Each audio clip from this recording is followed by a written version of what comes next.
Is everything up and running? Yes, it is. Alrighty. Yeah, that's a bit of a delay and a half. Sorry, I had one thing come up and I thought it would only take a few minutes and then had something else come up.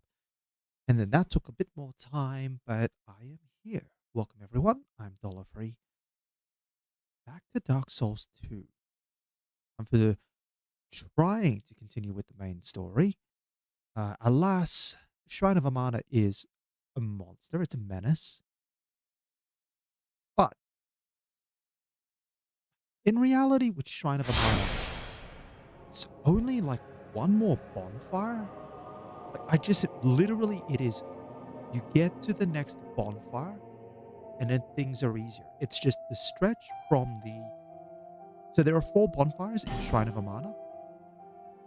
And the stretch from the second bonfire, which is where I'm at, to the third bonfire is the hardest stretch of Shrine of Amana. It is the hardest stretch by far.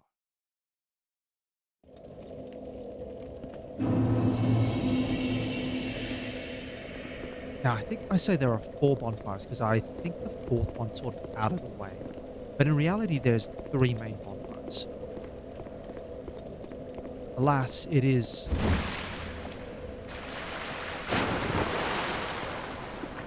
a little bit of a struggle bus at times. And this is probably going to be one of those areas where you do clear out every enemy in its entirety.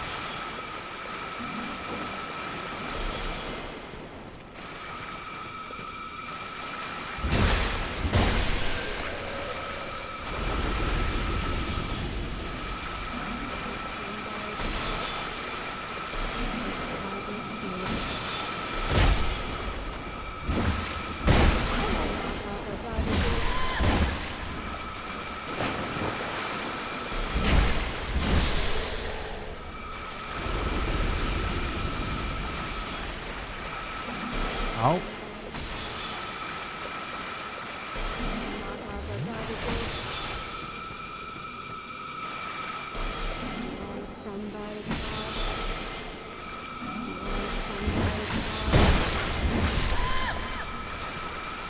Okay, cool.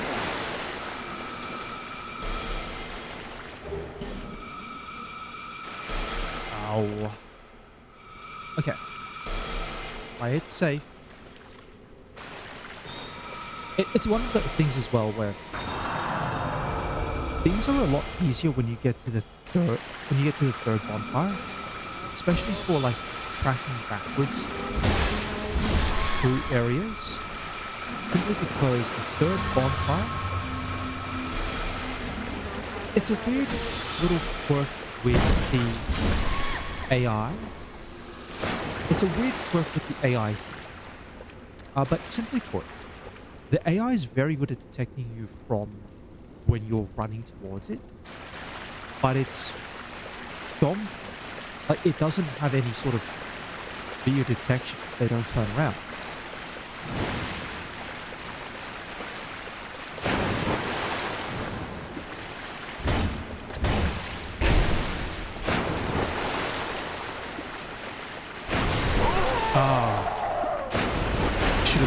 I should have locked on and I was holding shield and I should have just locked on to turn around and block the hit. Alright. One of the things that I want to do for this stream is I genuinely cannot remember why there is a dragon rider here. And I'm going to kill that dragon rider to find out what it's guarding.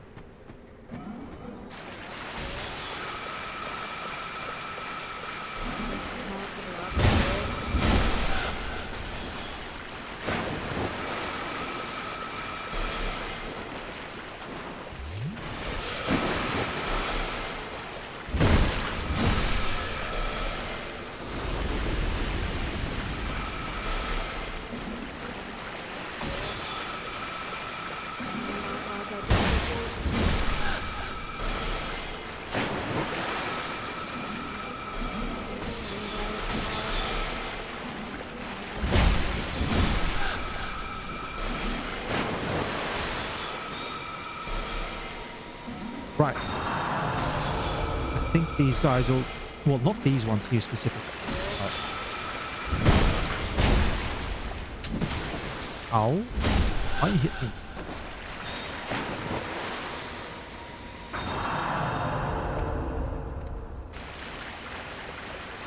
Most of the... I think actually... I'm hoping the Shrine Maiden that's just near the post, the first one now that I'm getting to. Technically it'd be number 3 in the list, but...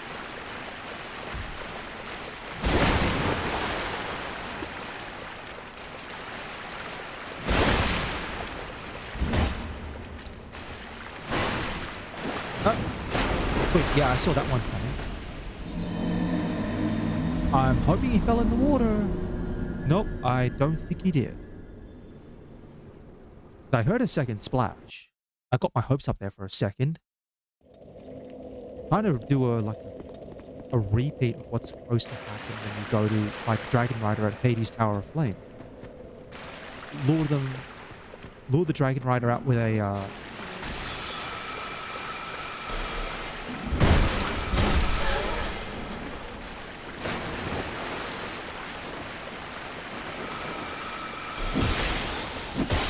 Oh, okay. Wombo combo, that's fine. Yeah, I was trying to turn around that time with the shield to block the crawler, but couldn't get the turnaround in time. Kind of rough. I've got to really do this with the amount of following that I have. Just because the amount of human effigies that I need are...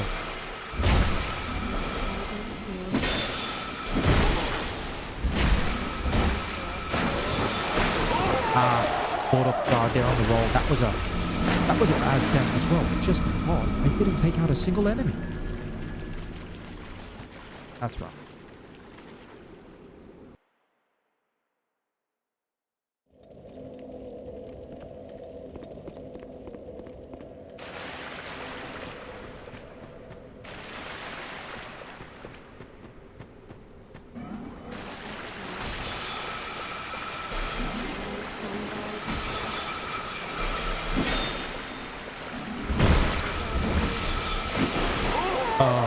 That was also another bad death. Any death where you don't take out one enemy, at the very least, is just a waste. It means you have to deal with the loading times again. Even killing one enemy before you die is absolutely valuable in this area if you're trying to brute force your way through.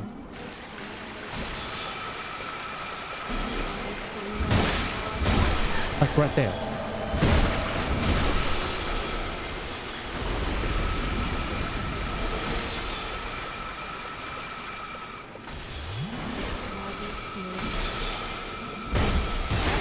Yeah, I don't think I'm gonna beat the Forlorn here.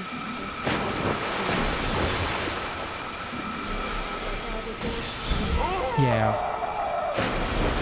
It's not much you can do in that spot. Even higher level players will struggle in that situation.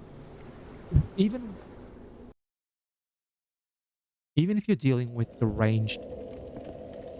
Even if there is the nerf on the ranged track, which there is. Just trust... Well, you don't even have to trust me. Just go look up the footage. Good.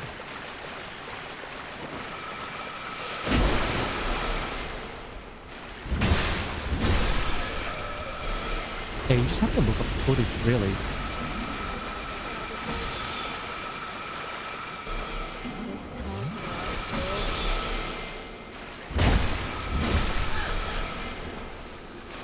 But dealing with an NPC invader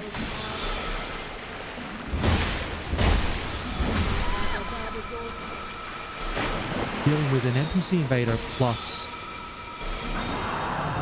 two ranged attackers with homing attacks, especially if they the attacks get desynchronized, that is a rough situation. I'm gonna try and lure this guy. Oh, not me falling. I was hoping to get the Dragon Rider to fall off. Alas, my roll is slightly off angle. Alright. At the very least, I've made a little bit more progress to taking out the enemies here. Theoretically... Yeah, okay. None of these guys are ready to despawn.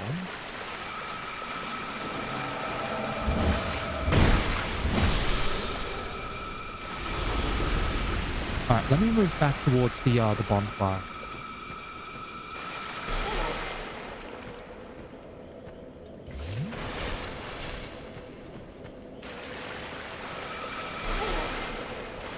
Ah, really?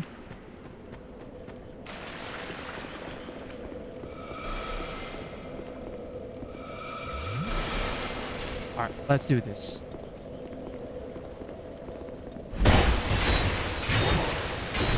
Oh. Yep, that's the NPC. Enemies. They always get extra poise. So, again, taking out one enemy is better than taking out none. Means next time I go through here, I'm one step closer towards having the enemy that's here despawn, which it is now.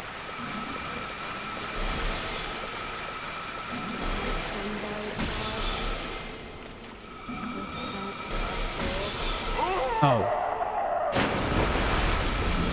That's embarrassing. Yeah, that's an inconsistent spot to try and hide. But again, I'm taking... I could try to look for something that has a ton of magic defense. But I don't think much of the armor that I have has a lot of magic defense. Maybe the Drake blood armor is the best thing. Otherwise, the priestess robe is the second best at 33. Drake blood armor's got 34 base. Everything... I can't wear Havels. Havels is out of the question. Weighs 2.8.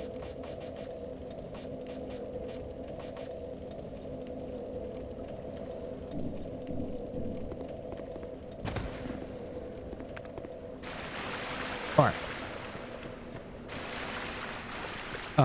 Hello to me. Hello. How you doing today? Good to see you back.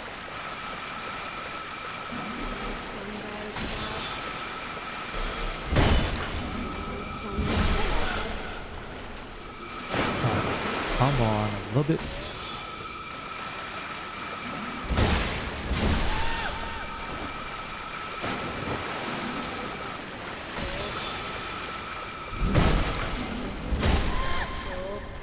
Hey. First step done. Now I keep failing at this part, which is trying to find out what's behind the dragon ride. Alright, come on.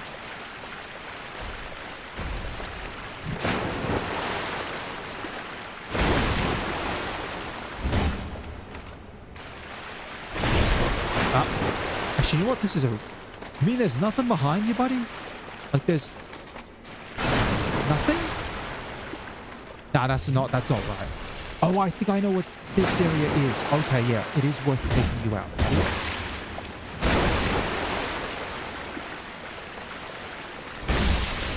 Right. Now I remember. What's this doorway?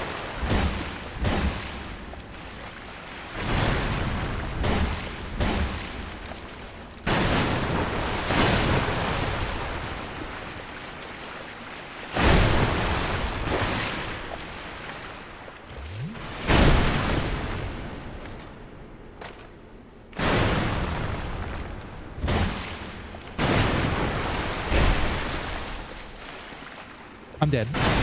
Yep, I saw that. You just copied some games to your Xbox 360. Gave you a hard drive. Yeah, no, I'm doing alright, A little bit busy. like just in the last couple of minutes. So I was a little bit late to starting, but otherwise I'm doing okay. Doing all right. Yeah, kind of looking forward to getting out of Shrine over Mana. It doesn't matter if this area's been nerfed. It is still terrible, especially at low-level runs.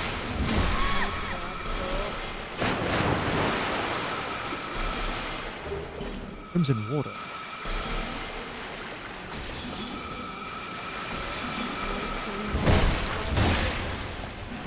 Ah, there we go.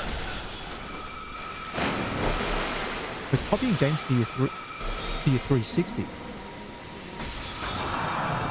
Anything in particular? Like we're talking like some of the old Halos, or like Gears of War, or well, I was going to say God of War, but that's not quite right. Yeah, Gears of War, or things like that.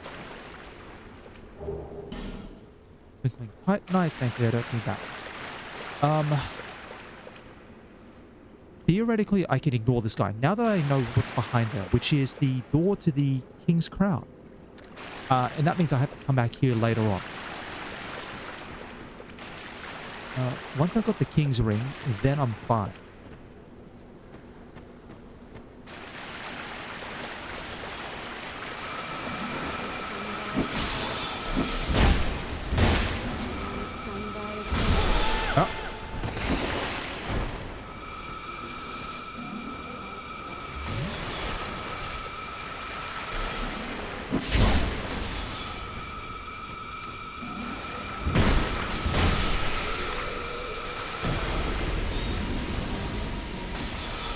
RE5, Ninja Gaiden 2, Evil Within, Dead Space. Yeah, Dead Space, oh, that's a classic. Actually, it's one of those ones where the remaster still holds up really well.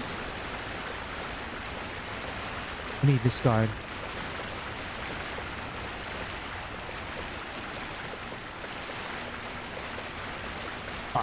Get this guy to run out here.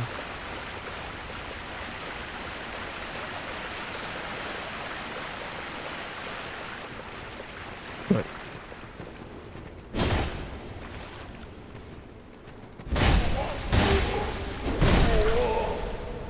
Done.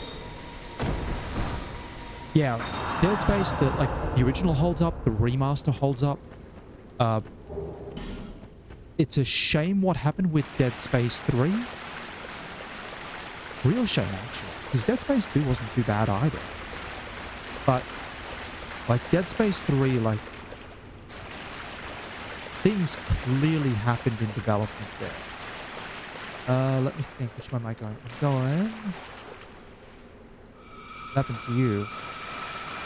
You started running forward, and I think you fell into the water.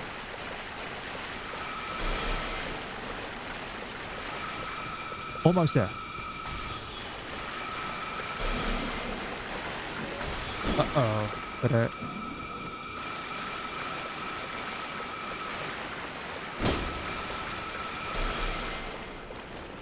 no, it's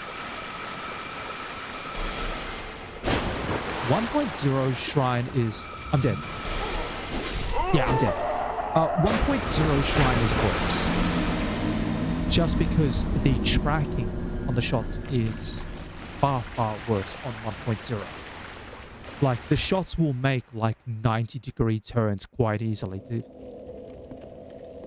Or they'll, you know, it's like Avatar the Airbender, only it's magic bending.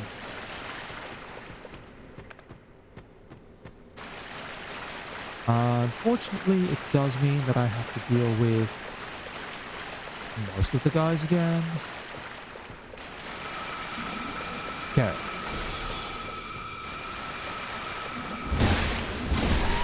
It's one.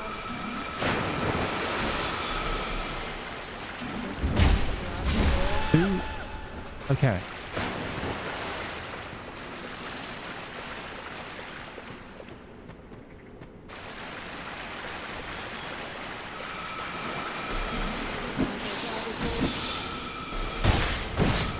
Alright.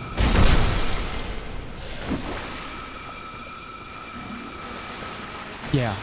This is definitely... I would take this absolutely would take this over 1.0.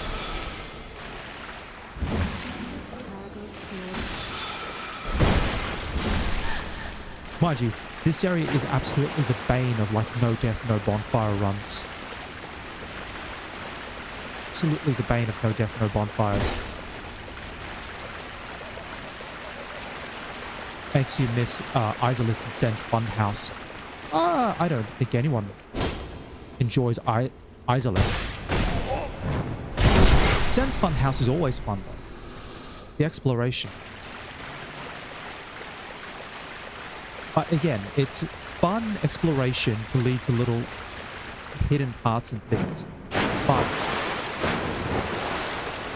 at the same time, it's also very directed in its pathing. You can only really make progress by moving up.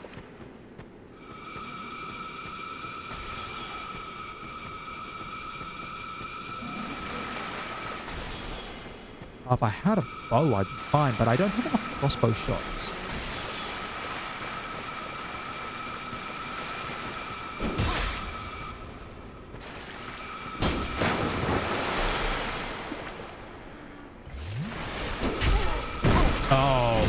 Absolutely wombo combo, but run. I was hoping to get some distance. Isolith's beginning to grow. You need to like it. Oh, come on. Isolith, really? Like, the biggest problem with Isolith isn't even the incomplete enemies. It's the huge run you have to make if you die to Bed of Chaos. Like, the nearest bonfire is still, like, a solid... Hold on. Hold on. Oh, no. What am I doing? Guys. I went the wrong way. I apologize. You're gonna have to,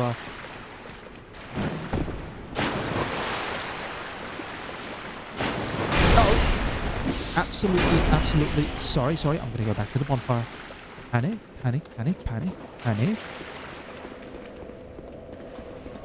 Okay, cool.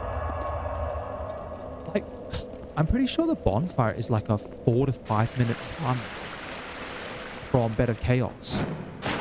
It's one of the longest bonfire runs.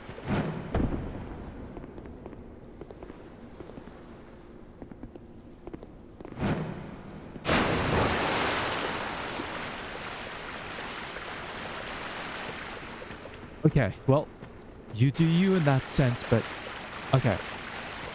Most of these guys are cleared out.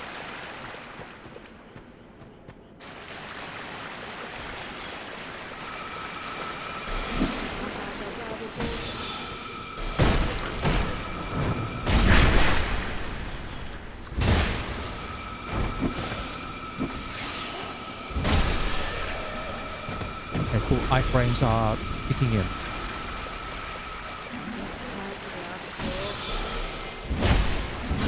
It's kind of funny that the safest spot from the sorcerers is actually like right next to them. Hey buddy, come here. Thank you.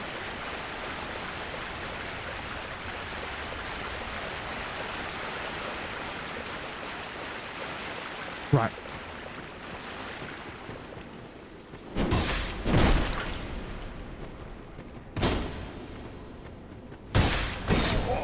Yeah, I'm gonna go for a parry.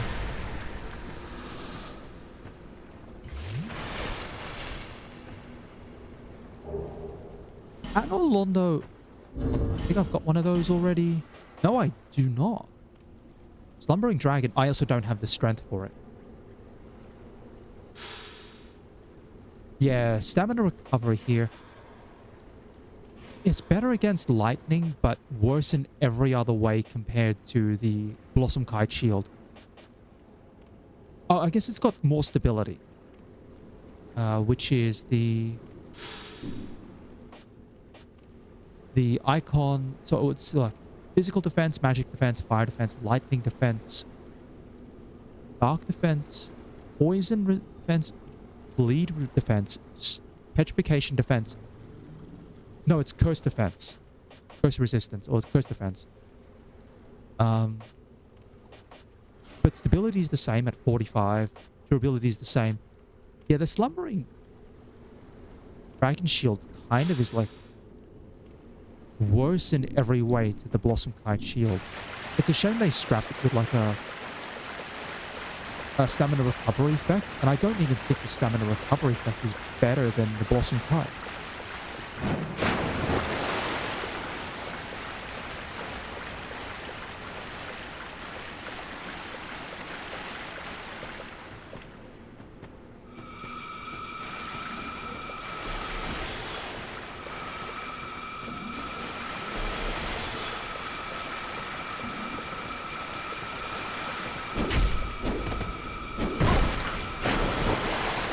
Okay, get the backstab.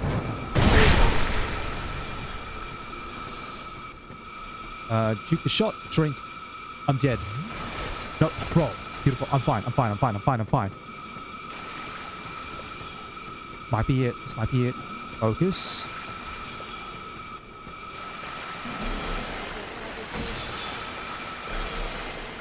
One. Three. Okay. Now I've got to deal with one mage up there and two knights. Hold on. Swamp instead of a lava fest. I mean, they already had the swamp. That was Blight Town.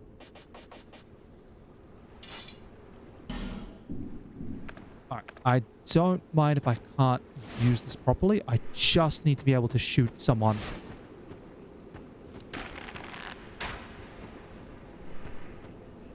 Oh, I did not want both of their attention. Absolutely did not want both of their attention.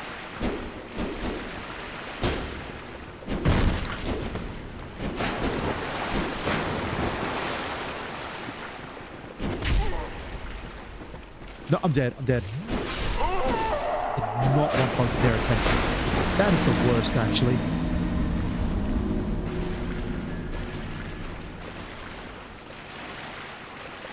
Alright. I can't see Izalith as like a swampy thing. Because unfortunately it ties so well into Demon Ruins. Because Demon Ruins is lava, Ceaseless Discharge is lava. Like, that section is fine. You might argue that Fire Sage is just like, why did we have to do Asylum Demon again? Well, technically they did Stray Demon again, but they added fire instead of magic.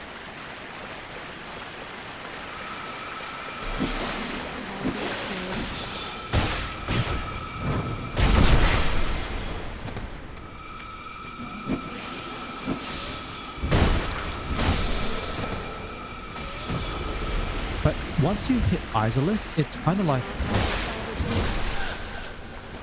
it doesn't feel so great.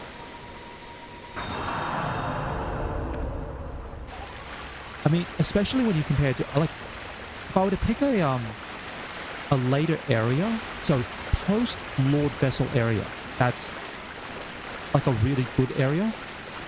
The library into the Crystal Cave.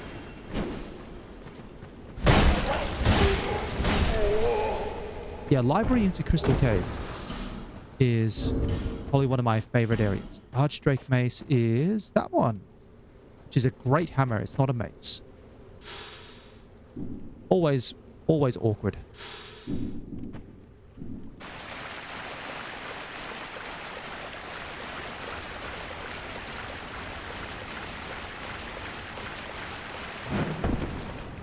All right.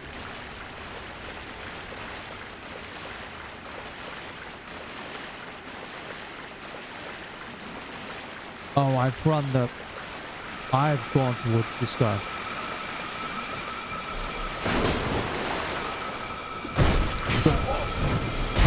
Use the iframes.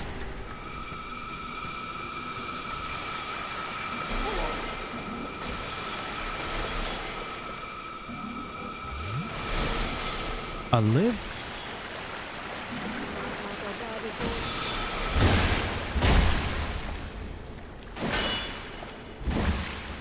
Come on, can I bang, actually get the hit? Oh yeah, there's the hippo behind here for some unfathomable reason.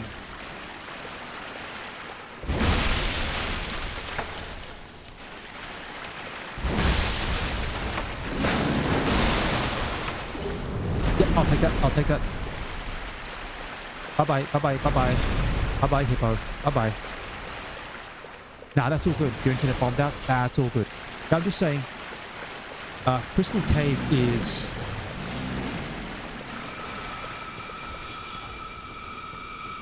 far better of an area than Isolith. To be fair, it's...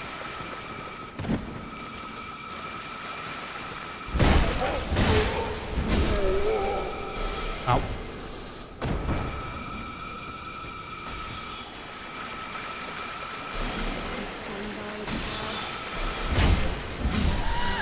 Alright.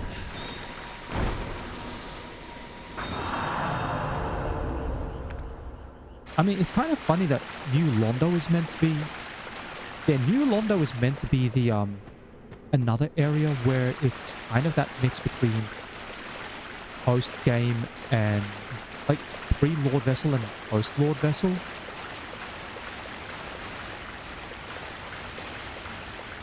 Hold on. I'm going to try sniping one guy all the way from over here. I don't think this is going to work. I think it's going to end up still being... Absolutely still will end up being getting the attention of both of the soldiers. I think if I shoot... Hold on. Where are they? Tomb of Giants. Yeah, Tomb of Giants is rough. Hold on. So that's Mace. I'm just going to shoot this guy here. I think if I shoot him from all the way over here. Alright, that is hitting. And I accidentally took a screenshot for some reason, so don't ask me why.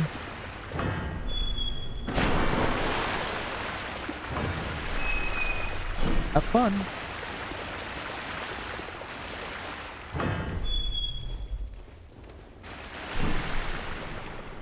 I'm just trying to split these guys up.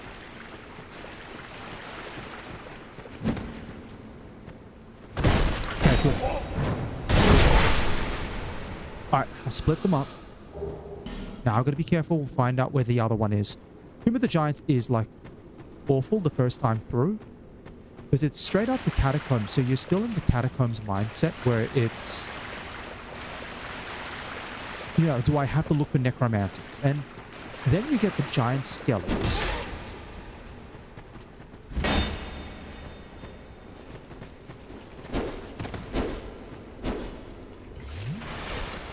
No Londo.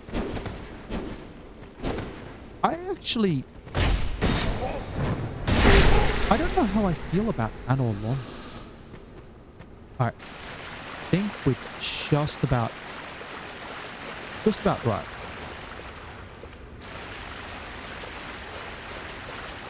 Hold on. I need a torch for this part. And I need a torch because I cannot see where I'm going.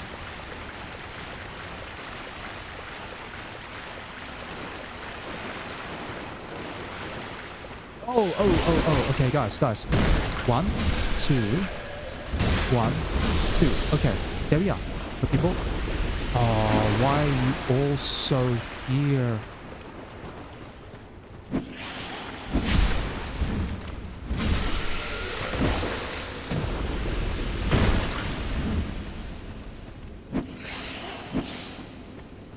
I don't know why these guys all come running out of the woodwork the moment I bring out a torch. Yeah, even with the skull lantern, it's rough. It's a whole heap of memorization. There's a bunch of tiny cliffs or little pathways. Yeah, so that's the healer there, and that's the mage behind.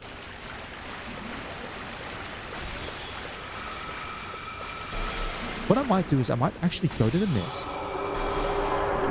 Let's do this properly.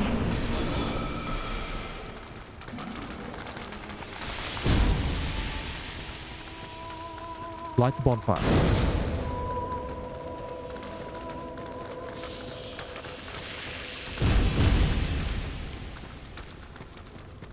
And now if I die, I go to where the bonfire is.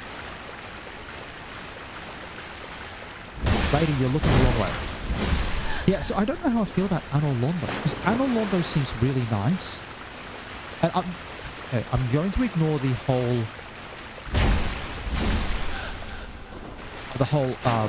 Anor Londo Archers section, because that's brutal, right? But what I'm talking about is there's this big chunk of Anor Londo that feels really, really empty. Like, incredibly empty. Specifically at the start of it. Oh no, that's a couple of minutes to an hour. Following from the last stream. Following from the last stream, where it was like... I got through Drangleic Castle pretty reasonably, and then I was stuck on a mana. Specifically that section of the run.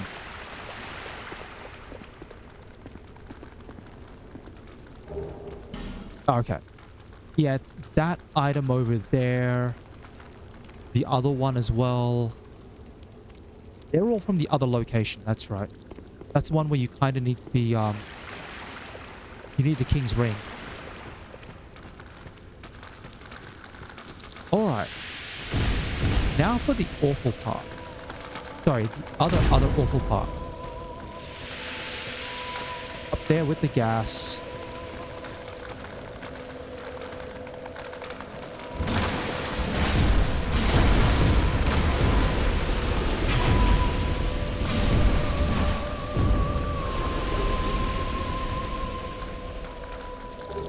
Yeah, and then it's like, when you get into Anor Londo itself...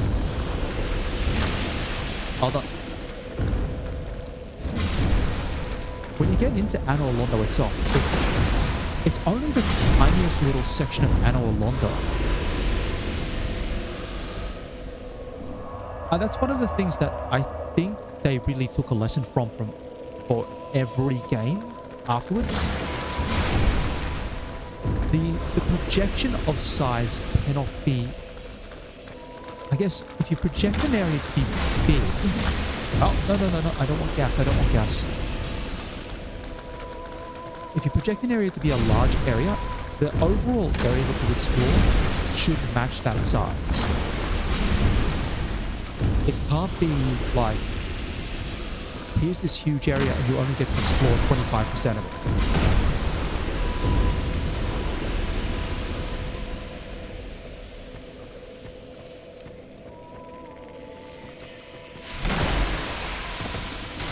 Oh no! I just lost my Flynn's ring. Ah, that is actually awful. Don't think I can fix that with repair powder, can I? Can I fix it with repair powder? Please, I'm begging you.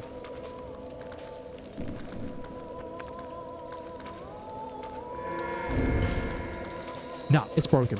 Alright, I've just lost a chunk of my damage.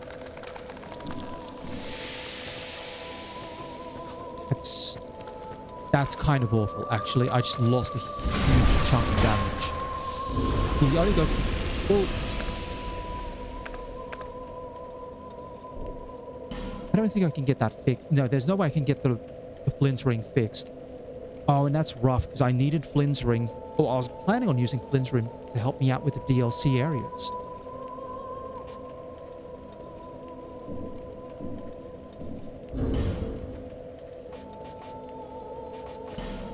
Alright, what can I put in place?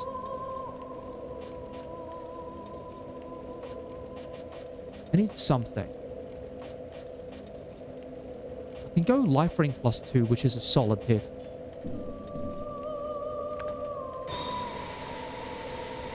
Yeah, but you go through like a lot of the outside of Anor Londo, and then you get this tiny little section on the inside. Oh, I did not want Flynn's ring to get destroyed. Now, do I have enough throwables? I think I can use poison throwing knives. I can just get a lock on. Actually, I don't need a lock on. Time for binos.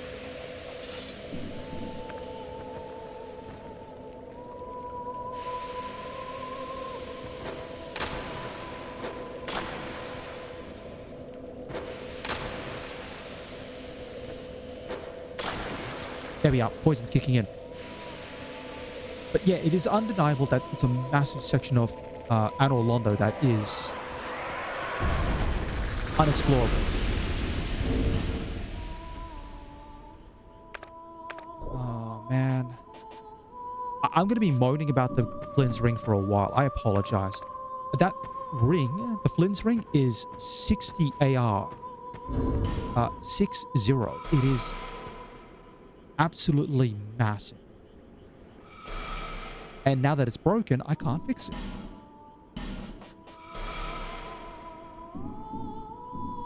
I'm also being mindful because you know what? Can I just die? Right, I just died. Hold on, why does it look like I've got something else that's broken? Nothing else that I'm wearing should be broken.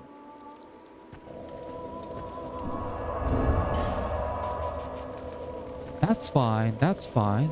Those are fine.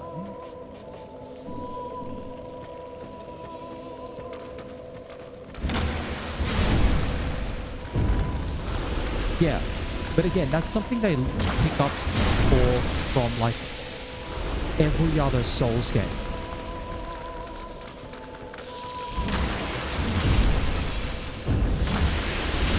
Oh, don't put the gas out, guys. Please. I'm trying to think to Demon Souls here. And I'm just specifically going to 1, 2, 3, 4. Alright. Specifically with Demon Souls, so the main castle area is called Castle Boletaria.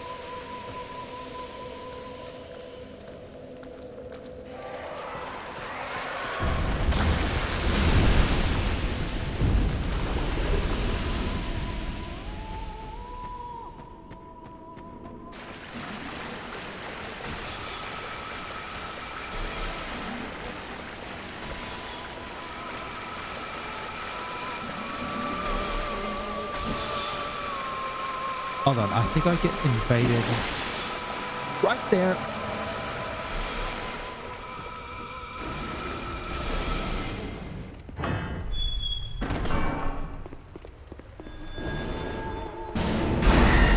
Run, run, run, run, run, run, run, run, run. Cool. Alright, now I can focus. Would I live in Anor Londo if there were no monsters? No. Anor Londo is still it's too large of an area. If I had to pick somewhere to live,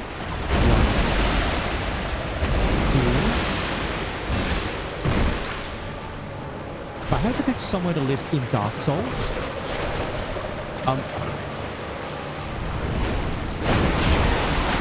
please, hold on. If I had to pick somewhere to live,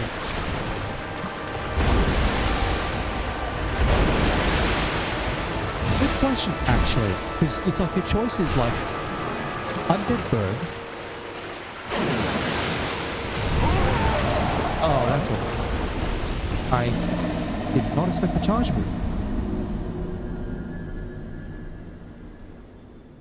So your choices are like Undead Berg, New Londo, the sewers. Blighttown's out, because even if you deal with... Even if you don't have monsters, you have all the poison to deal with, which is not ideal.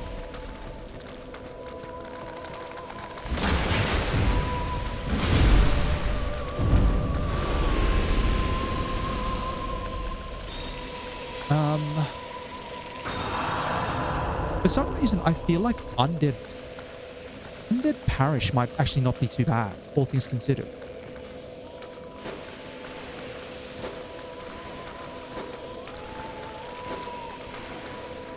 I just think that Undead Parish might be like a... No. It's relatively close to Firelink Shrine, but it's got a roof over its head, right? And if you're at Firelink Shrine, you've got access to merchants, you've got access to a firekeeper. If you're in Anor Londo and you need a firekeeper, you better not have gone and annoyed the Dark Moons. Whereas the firekeeper out at Firelink Shrine,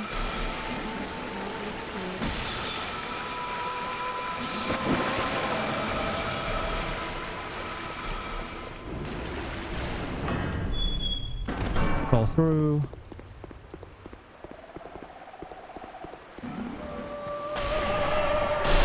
Oh, come on, come on, come on, come on. Oh, I saw that. Okay.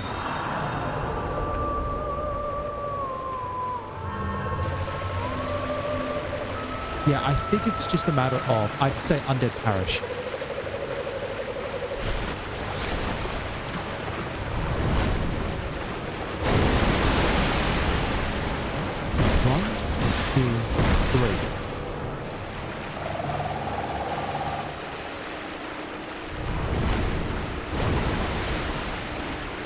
What are you doing back there, buddy?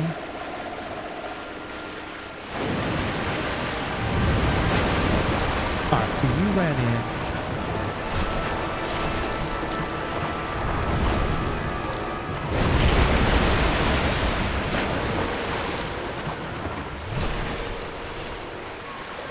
Thankfully, there's nowhere here that I can actually grab.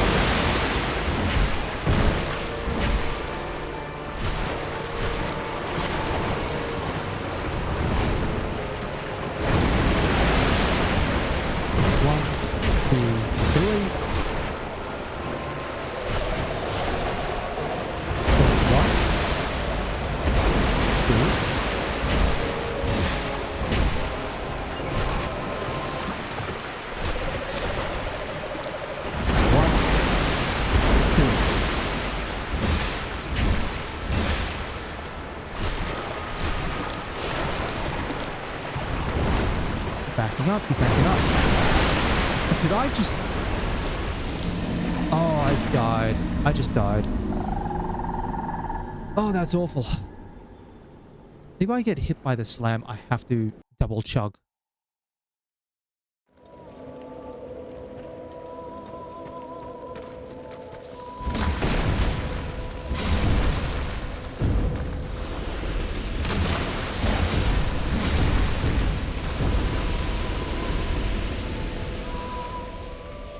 One, two, three, four.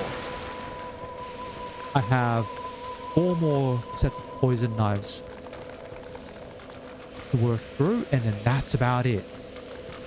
Not fun.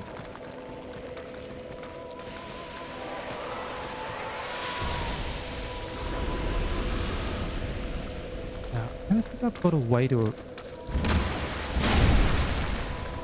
I'm going to be worried about that lens ring for a while.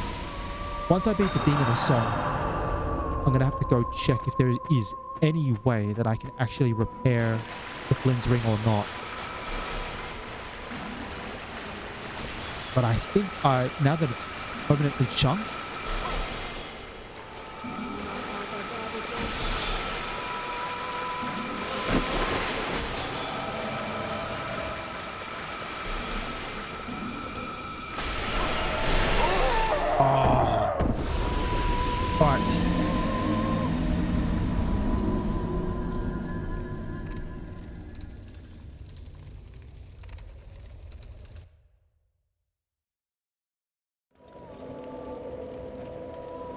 just actually have a rest here. Actually, I'll have a check. Yeah, I'm fairly certain there's nothing I can do.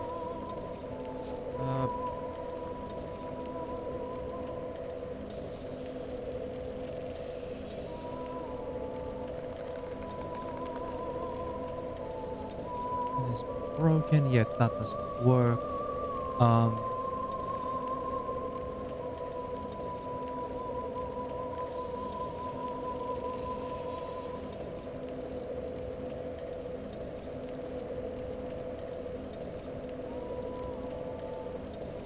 Hold on. If I check.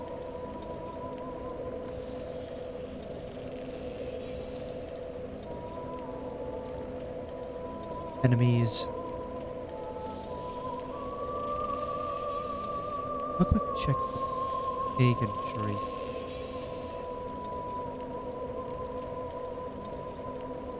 Oh, I've got an option. I have one option. That's right. I absolutely forgot. This is the run saver here, which is also why I did Shulva first.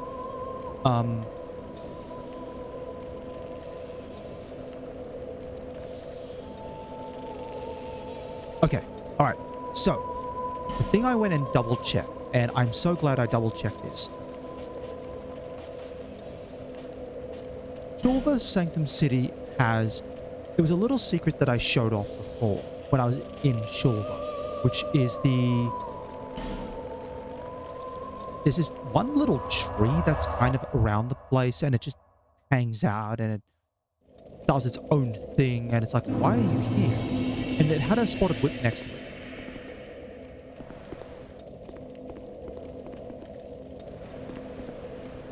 Yeah, I have to drop down from here.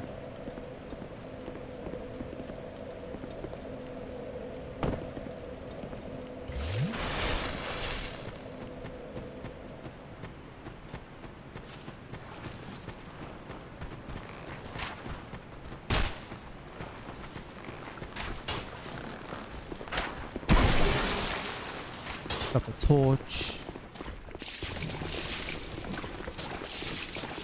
Here it is.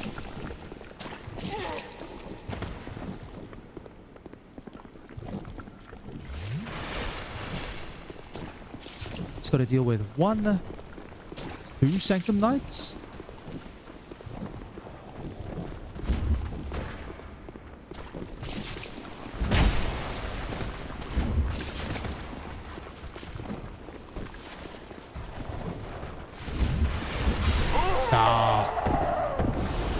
Okay, it's fine. But in short, this tree is capable of repairing equipment, even broken equipment.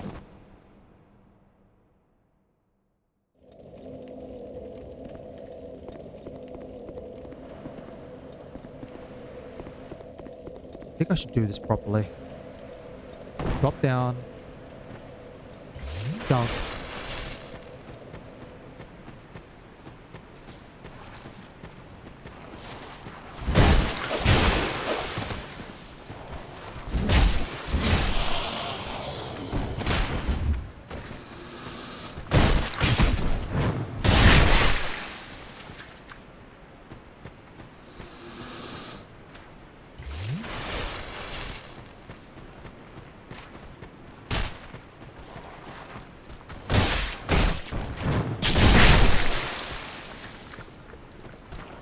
There we are. So now, even if I get poisoned, I'm fine. Right. Now, what I have to do, I have to take off probably the life ring. And where's my flint's ring? It's broken, right? Then I take a whip.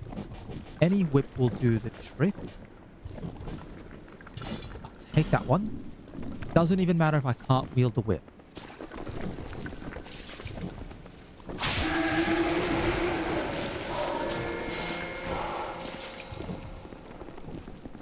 And you just hit the tree once.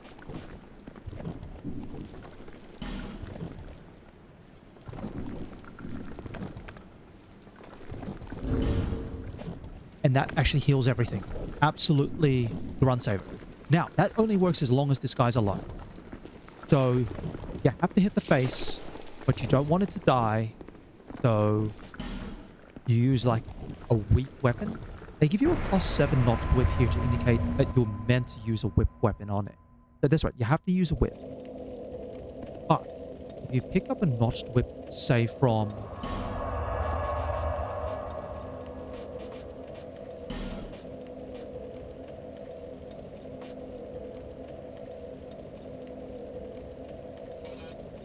Yeah, that's right. There's another bonfire here, but you can't get to that last bonfire until... You can't get to that last one until you get actually a little further in the game. Go around, do a little bit of running around. It's still in Shrine of Amana, but it's not meant to be accessible straight away.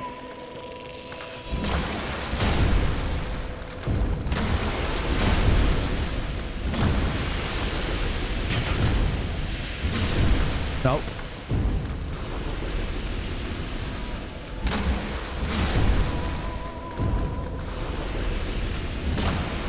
Done.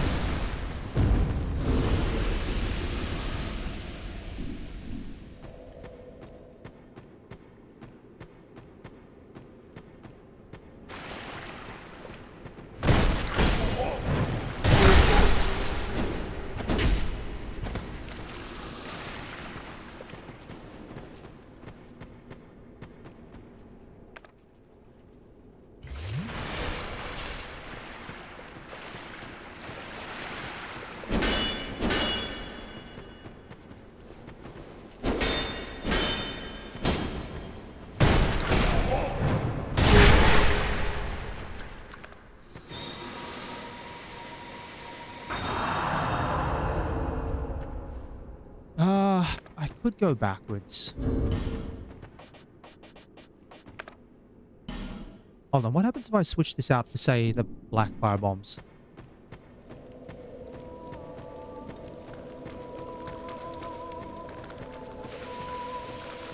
It's so nice to have the Flynn's ring back, I tell you what. Come on, a little further, mushrooms. No gas though, please.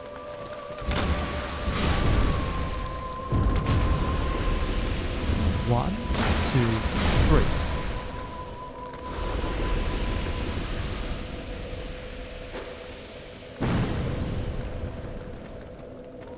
I can do it with fire bombs.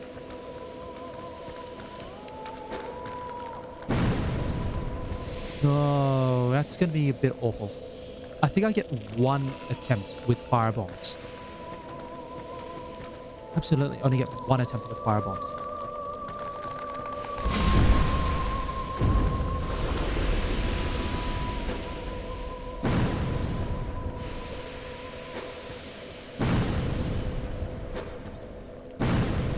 Works a little bit better. And I'll switch out for a magic firebomb. Witching Urn. That'll do the trick.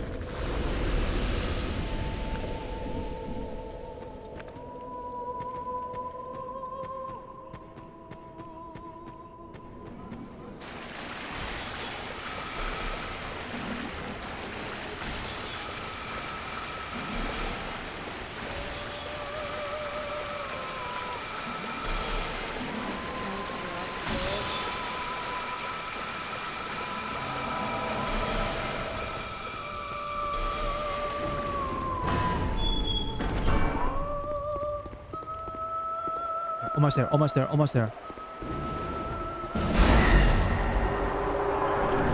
Beautiful. Clean. Now I just got to deal with Demon of Song. One, two, and let me see. Oh, that feels better.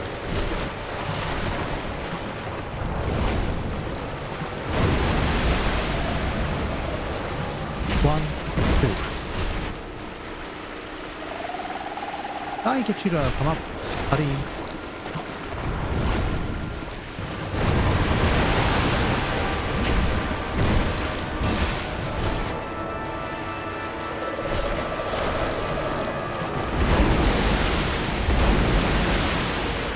One, two, three.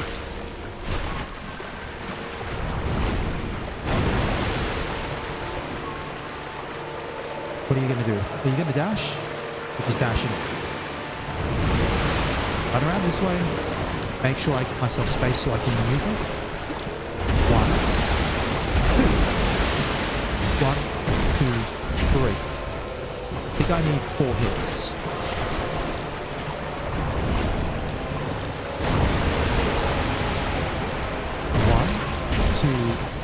1, 2. Yeah, I need 4 hits.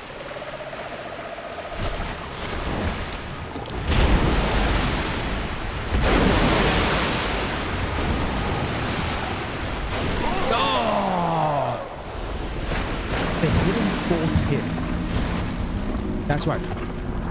Demon of Song's swipe attacks can go to 4. It's actually... I should talk about this. Mechanically, Demon of Song is one of the only bosses in this game that can vary its attacks up to the extent that it does. Now that's a feature that appears quite heavily in Elden, where enemies up close can add extra attacks.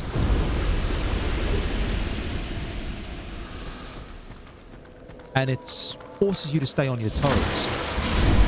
Now, in Dark Souls 2, there actually aren't a lot of enemies that can do that.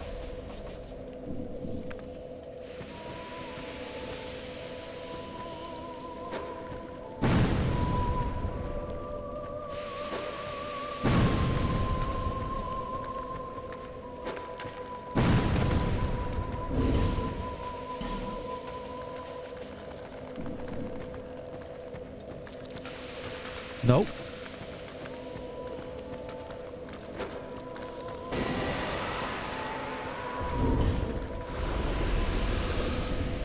Yeah, so Demon of Song's standard attack pattern looks like 2.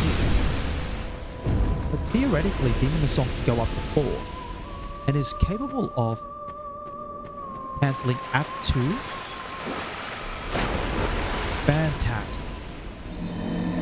Cancelling at 2 attacks or cancelling at... I don't know if Demon Song can cancel after the 4th. I think if it commits to the... No, sorry, I don't know if it's capable of cancelling after the 3rd. I think if it commits to the 3rd attack, it's going to commit to the 4th attack as well. Tiny little things that I just... No, no, no! No. We're gonna go back to the bonfire rest.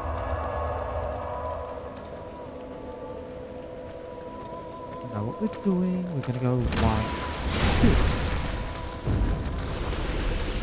And then we go 1, 2.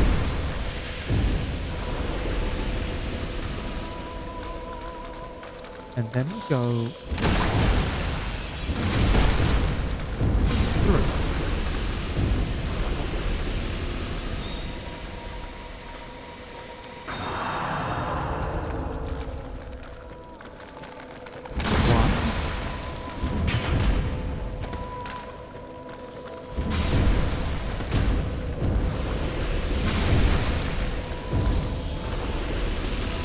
Actually, I'll just chug.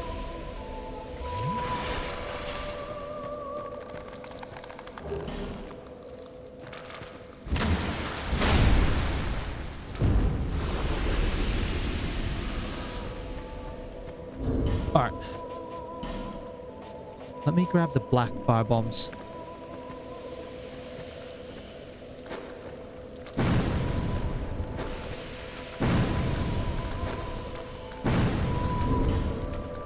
And then if I grab a regular... Shall I use a bleeding... I'll use a bleeding knife.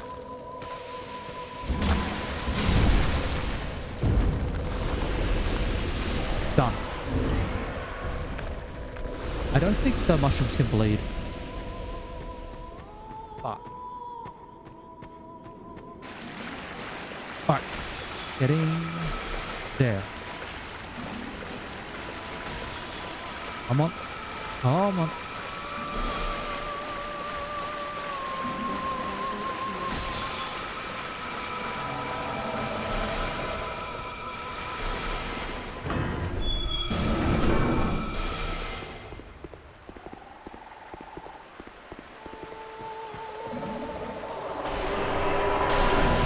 Dodged.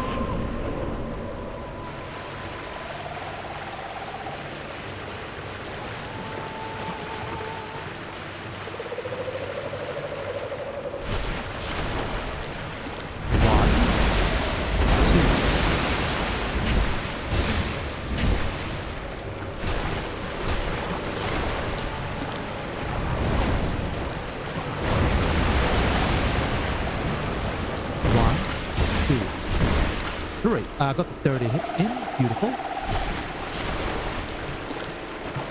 That's a grab. You don't want to get grabbed. That's the only attack I haven't seen so far, actually, is the grab attack. 1, 2, 3.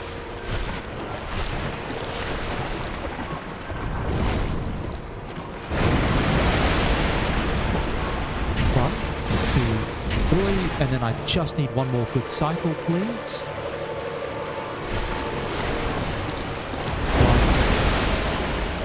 2. Thank you very much. Done.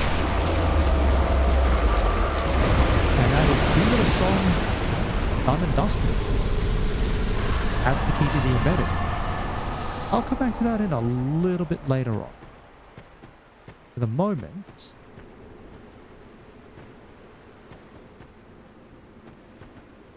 this is the other little area that you can go to.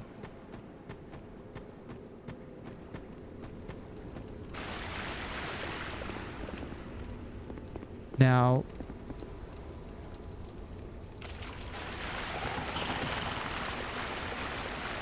yeah, that's right, frogs.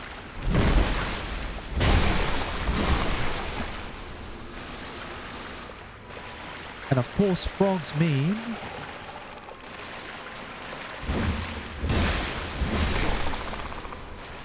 there's someone up here who unfortunately got themselves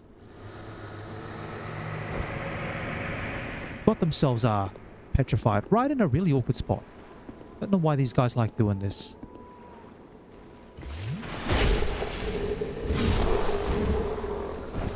But this is the 4th bonfire. This is an optional area. It doesn't lead to any PvE areas or anything like that. But this door up here, I believe you can only open it up if you are hollow.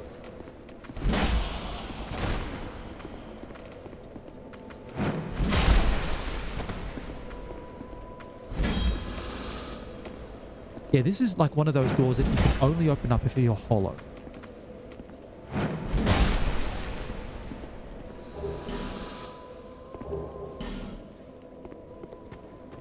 And it leads all the way out here. I believe it leads to a hidden Milfen Eat.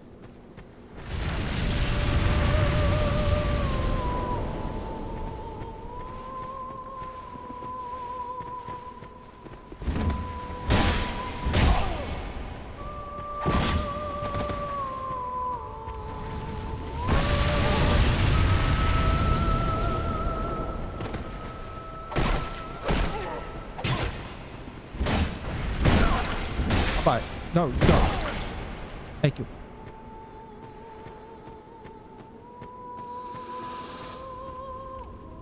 Don't remember if that enemy respawns or not. I think it does. But I believe if I head down here...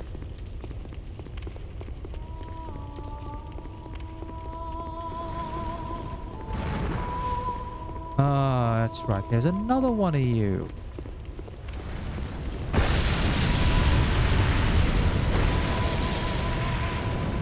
These guys like to appear in New Game Plus for the Lost Sinner.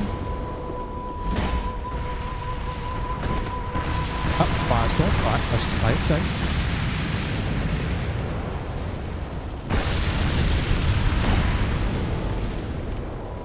It's actually Chaos Firestorm. Take the slam.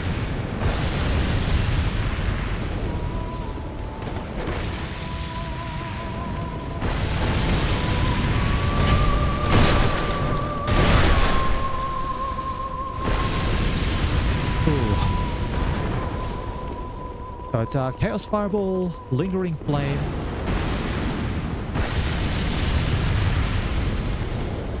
Yeah, it's Chaos Fire. It's Chaos Fireball because the fireballs linger for a while. Buddy, is that... Oh, that's Acid Mist. Oh, that's... Oh, no, not Acid Mist.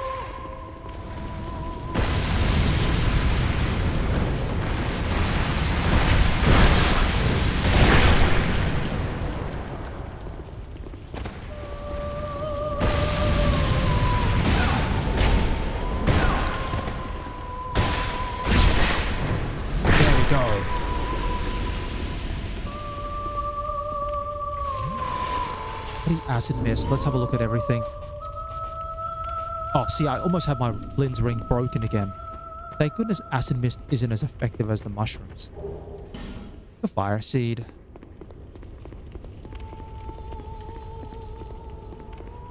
And it leads you... I think the item's hidden around one of these sides. Is it left or right?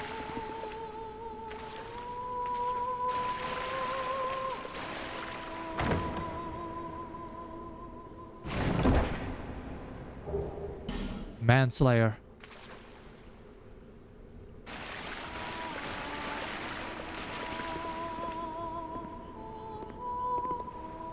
Alright.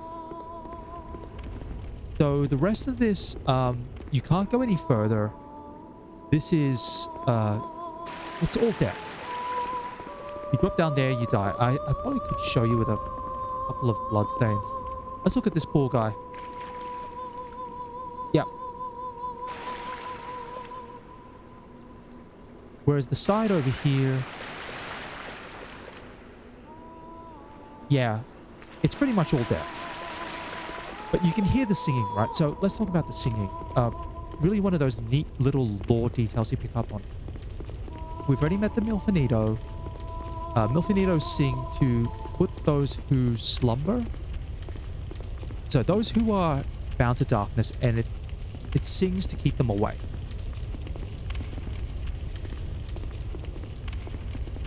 Who are you?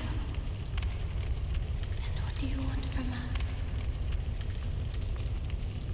Milfinito, that is what we are called. My name? Do you mean our name? We know nothing of the outside world. We sing it. We know. The little ones and the great dead one taught us song. We have sung ever since. This is what we... You silenced that cursed singing. Please accept these as a thank you. Do you seek? You both take this at the very least. This is all. The little one. And All right. we have this. So, Milfinito sing. The song comes from the Great Dead One. I don't know if that's meant to be a reference to, say...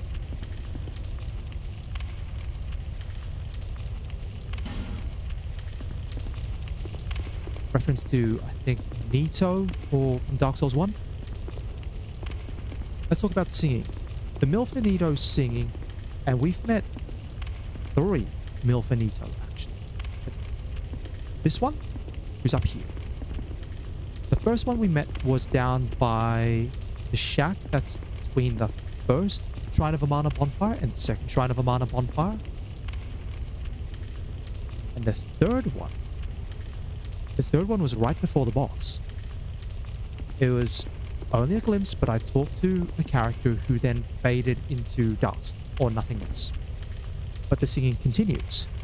What effectively happened is that the Demon of Song, I'm guessing, either somehow captured a Milfinito or took power from the Milfinito.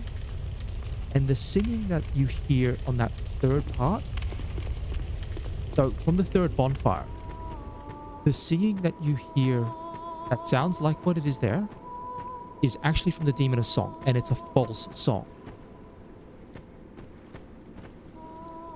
That's why the Milfinito you talk to passes away, and when you beat the Demon of Song in that area, the singing stops in that area.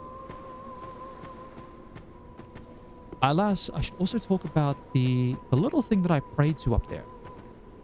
If you are fully hollowed and you have no humanity, you can go to that fire, pray to it, and it will restore your humanity. Only thing is, A, you need to have talked to the to the dying Milfinito before the Demon of Song. That is a must. You did not talk to that demon. If you did not talk to the Milfinito, you're up to 3.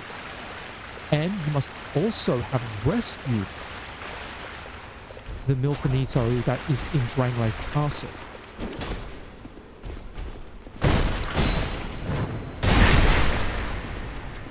do not rescue the Milfinito, then that's that.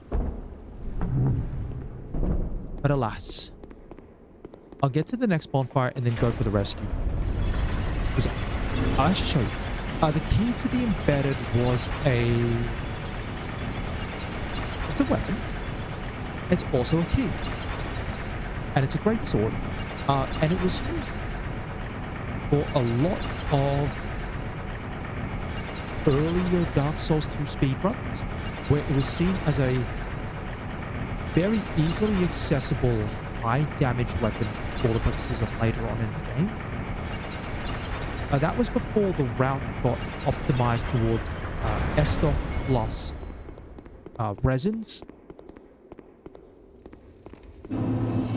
Undead Crypt. Oh, jeez, Louise, buddy. Yeah, we should talk about it. Hello, Aldi.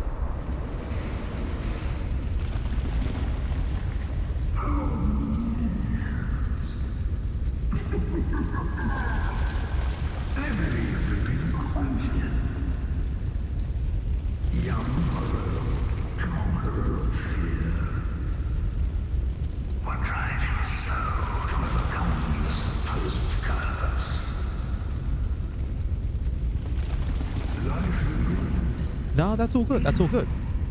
Welcome back, though. I was gonna say, I beat the Demon of Song. Also, you haven't met Aldia. This is Aldia, Scholar Extraordinaire.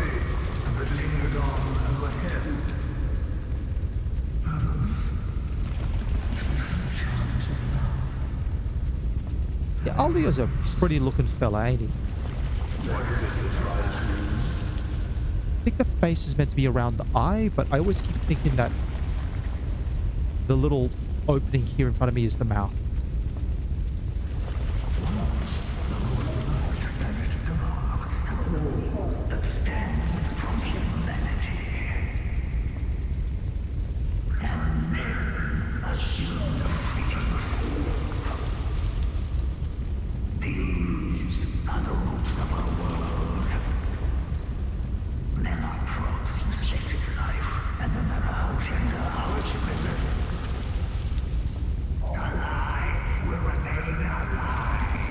Oh yeah. I'm gonna do that anyway, just for the Milfinito.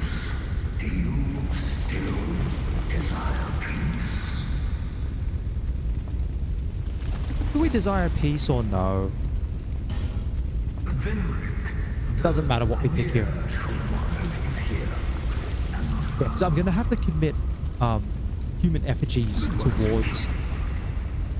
I have to use human effigies for the purposes of the Pilgrims of Dar. And if I run out of human effigies, I have no way of restoring my humanity. So I'm gonna have to go and... Oh yeah, we'll meet Aldia a little bit later on as well. Don't worry about that. Yeah, but I have to go and get that, because in case I run out of human effigies, I'll have to use the Milfinito prayer room in order to try and turn myself back to human again for certain areas. Also, I remembered how to actually go repair my Flynn's ring, even though it's broken. So, Flynn's ring repaired. I'm back to full damage. Demon of Song is beaten. Milfinito about to be rescued. And I was talking about the key to the embedded. Just like, the key to the embedded was a weapon that was used in a lot of earlier Dark Souls 2 speedruns. But eventually they optimized the route towards S-Stock plus resins. So there's no more of a need to actually go and get this item.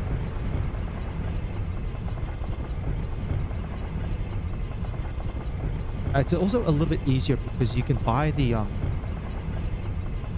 gold pine resins from Vengal, who's basically on a route that you have to take anyway. So you run up there. I think you still run up to Vengal and you don't. I don't know if they actually buy presents anymore from Vanguard. Anyway, munchies. Also, I already grabbed a lot of the items earlier. I'm just back here for the Milfinito.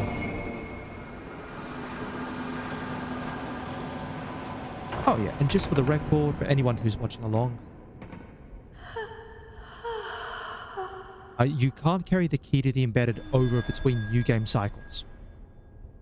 It's like the only weapon which doesn't carry over. Yeah, we'll talk about the ring. Where's the Ring of the Dead? Yep. Yep, you look human even if you are hollow. Alas, gotta put back on the ugliness. Yeah. There's a little area in Silver where you can go to repair broken items. Like, if they're absolutely broken and you don't want to pay for a blacksmith or you can't, there is that option to repair at an area in Silver. But it's you have to be very careful with the resource, because if you do break it, it runs out. What am I going to do? I want to go... Oh yeah, the Ring of the Dead's fun. Just to show off. I like the ones, actually the fun ones that always seem to occur. And this, you can do this in like any Souls game. Actually, you can't do it in Elden Ring. No, I think you can, but it's a little bit more tricky. Because they assign labels to people who are entering other people's worlds and see the labels of other players. Whether it's hosts or invaders or, you know, friendly summons or something like that. But the fun one is you have two characters, same name, the same look, and the same weapon loadout, and one of them, the host either wears a phantom ring or the phantom wears a ring to make you look like the host. And you just can confuse people or get people directed in the wrong way. Alright, I think... I just want to have a quick check of something. Do I have another fragrant branch of yore? I do not. That's right. I have an Estus Flask shard. I might hand that one in. And the Sublime Bone Dust to burn it. I don't have another fragrant branch of yore, which means I cannot go to rescue Vanguard. But I'm hopefully not in need of any more fragrant branches. Well, if I get one more, then I can rescue Vanguard. But that's about it.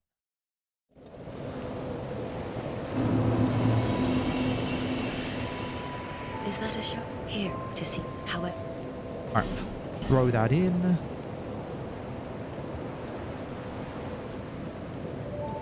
There are a ring in Dark Souls 1 that makes you look human permanent. I don't think there is. I think there's a ring that makes you look like a phantom. But I don't think there's one that makes you look like a human.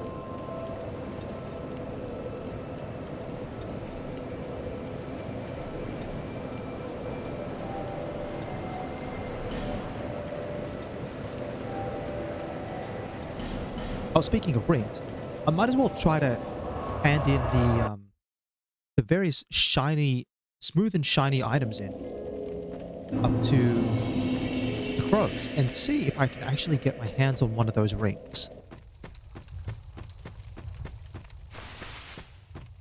Because in Dark Souls 2, the ring that makes you look like a phantom is a random drop from these two up here.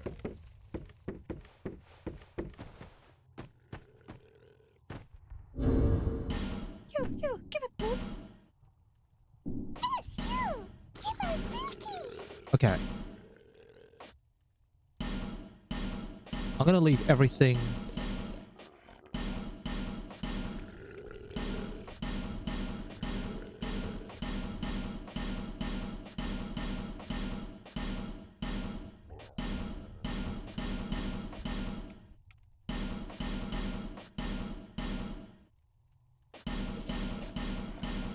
Yeah, they even had one of these crows in Demon Souls and in Dark Souls 1.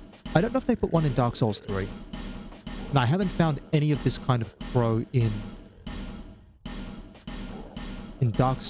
Elden Ring, actually.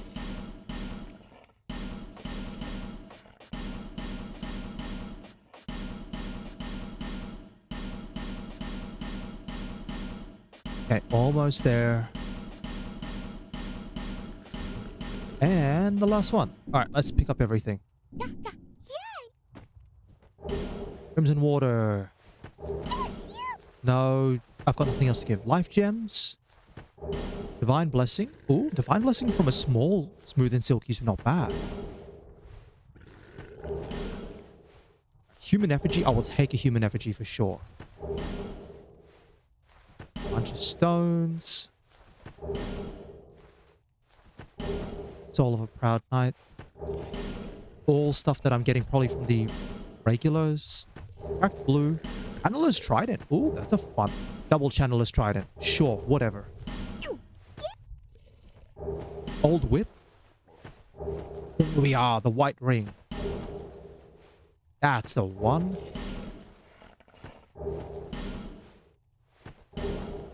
Okay. I think we've got enough channeler's tridents now. 4 channeler's tridents is a little crazy, but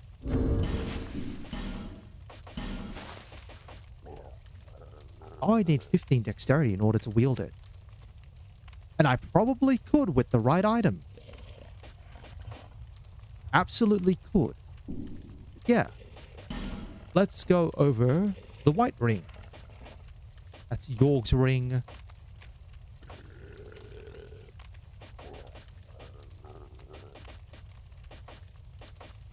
Where's the white ring at? Come on, guys. I should be able to spot you.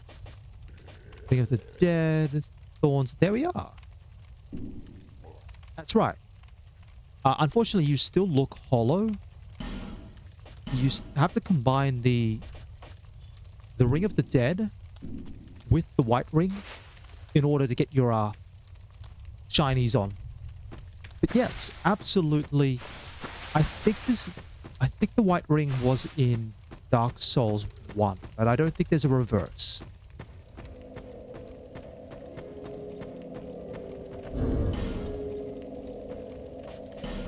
Alas though, while it would be fun to keep those on, I will need to put back on my actual gear. Just so I can...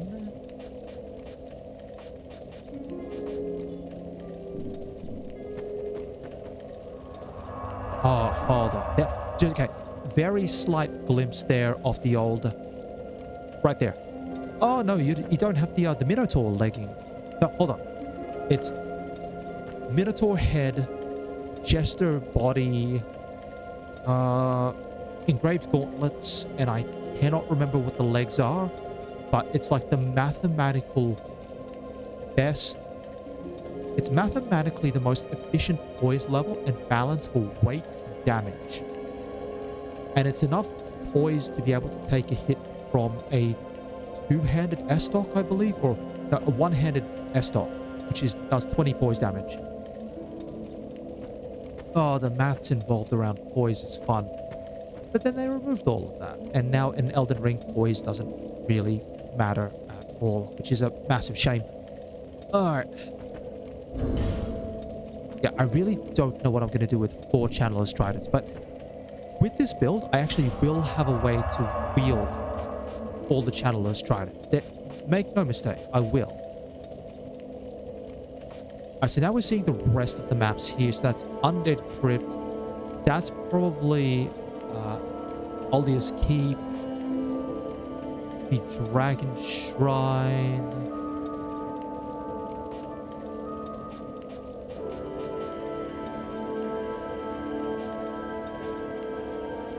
What's this one here? I cannot remember. And then that's DLC areas. So this is going to be Iron King DLC, bonus Iron King DLC area. And then Ivory King, and then bonus Ivory King, I believe are the remaining ones. Everything else I've gotten. Alright. Undead Crypt should be relatively easy to clear out. I mean, it's actual Vendrick this time, but not Ilana Vendrick, which is a lot more messy. Radiant Life Gem. Revolver Skeleton. What are you fighting here, buddy? Did you get invaded? Yeah, he probably got invaded.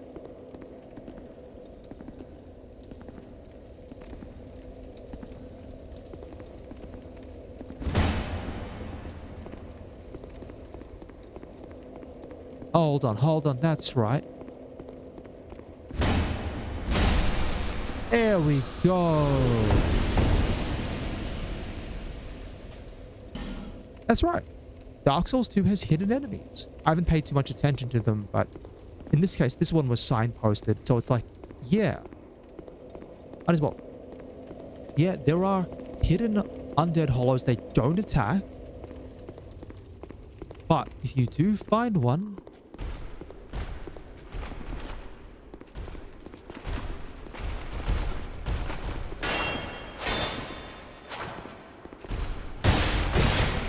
and you attack it, you get things like petrified somethings.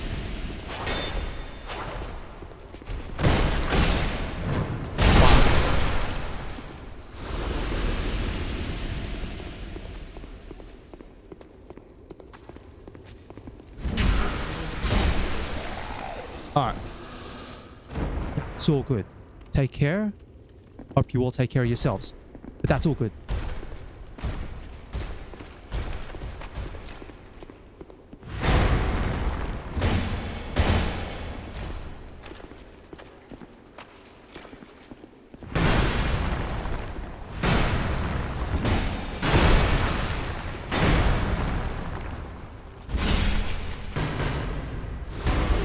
Imperious gloves. Where are they?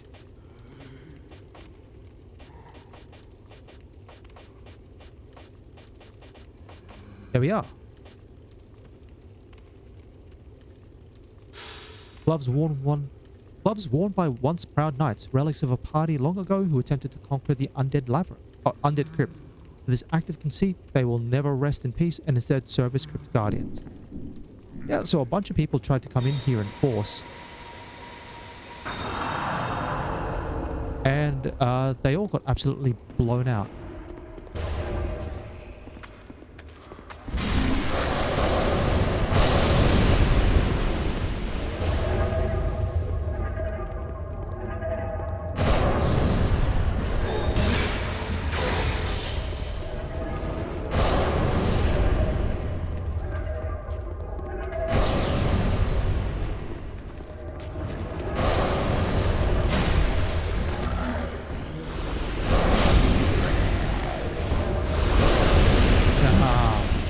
Just you don't have to desynchronize your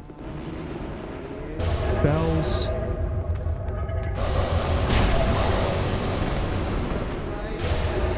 Oh, that's the dark fog.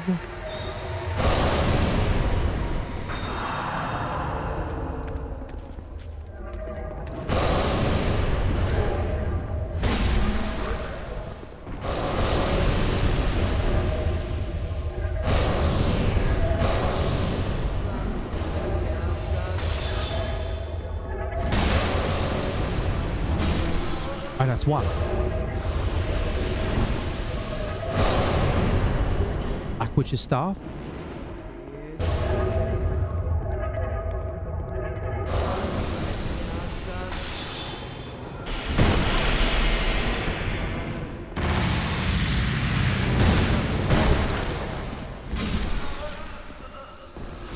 Alright. Black Witch's Staff. Let's bring that up.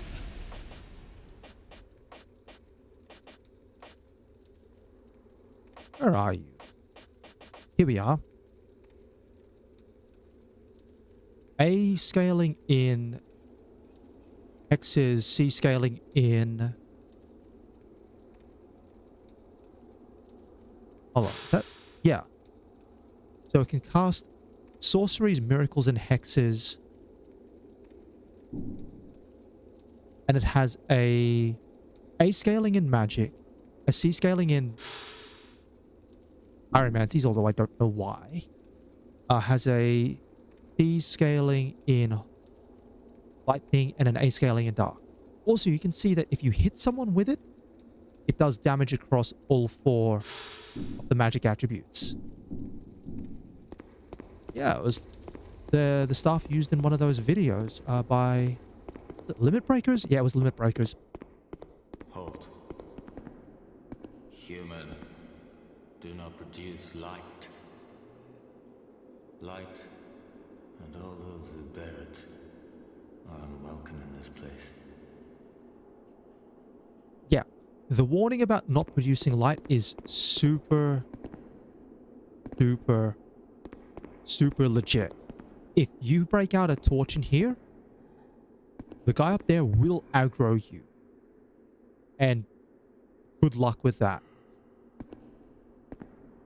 If the torch-wielding hollow that you saw back at the start of the crypt makes its way here, you will get aggroed.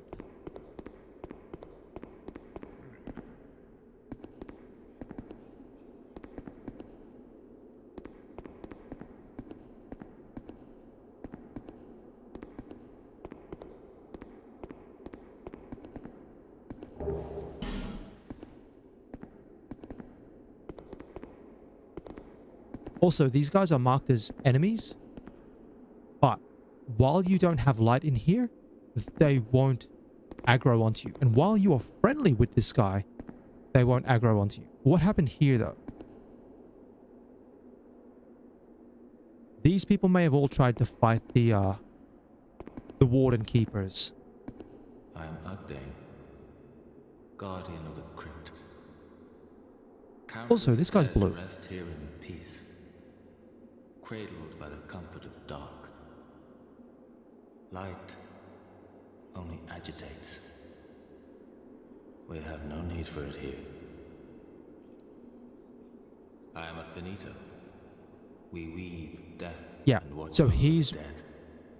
partly related to the Task Mill was Finito, granted to me by the one who gave us the first death. but obviously a male Countless be souls rest Benito versus Mill Some Finito. of them from ages long ago. Some were rich, others poor. Some wise, some dull, but now they're all just dead. Did you come for him? The one called Vendrick. You will find him deeper inside. Many castle servants and the like have come to fetch their lord. But they rest here now, put to death by the king's own guards. Perhaps he's not in the mood for company. In the past, humans were one with the dark. The former king of light, he feared humans. Feared that they would usher in an age of dark. Former King of Light is not particularly clear. Humans. How you It go could on, be implied to be Gwyn, never or it could be separating implied to be truth someone from else. fiction. This place is welcome to all, provided due reverence is shown. Death is equitable, accepting. We will all one day be welcomed by her embrace. Tell me what you desire. Show me reverence, and I will lend you my hand. Alright, I am a finito. This countless so, somewhere so rich. being friendly with Agadine opens him up as a merchant. You can get a Ring of Thorns +1, which is actually... Again, the Ring of Thorns +1 is a step up from the regular Ring of Thorns. You can get Dark Arrows and Dark Bolts. You could buy Human Effigies if you want to. Or Elizabeth Mushrooms, really nice. You also get access to Soul Spear, Soul Vortex, Soul Appease, which is really, really nice. Although you can get Soul Appease from earlier in the game. But you also get Warmth, the Pyromancy. Crude human. Do as you please. Also, being friendly with Agathine opens him up as a summon for the boss of this area. He's not that great against the boss, if I'm going to be honest. Because he wields a dark weapon, and the boss is resistant to dark. But if you do summon him and you beat the boss and he lives, he gives you something at the end.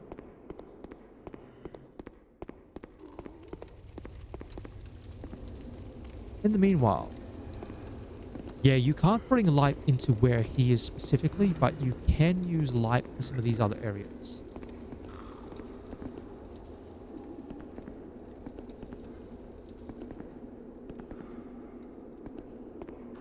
Oh, people.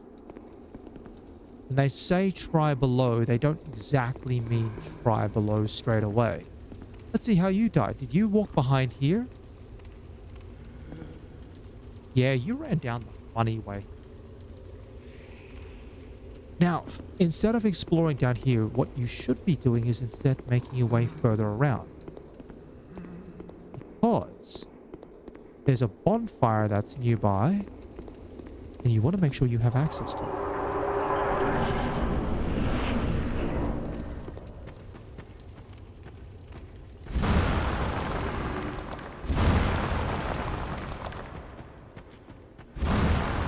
Oh yeah. Things are about to go really awkward. Where is that bonfire? There we are.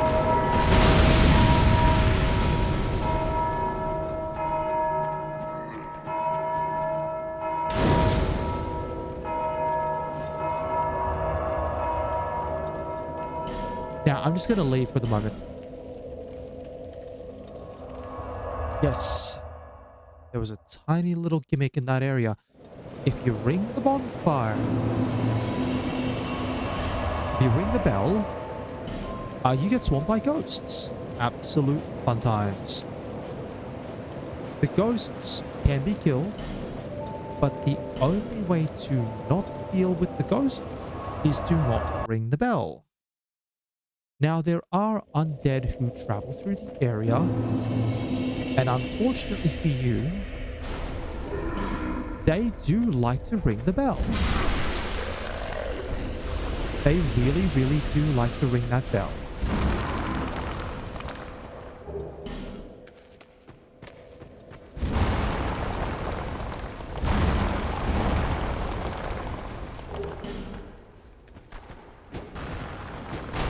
Yep, you can hear one running already to try and get to.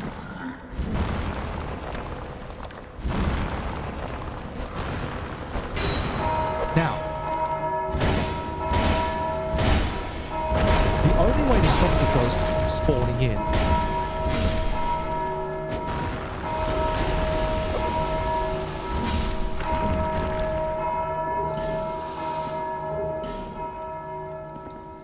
the ghosts from spawning in is to break these statues.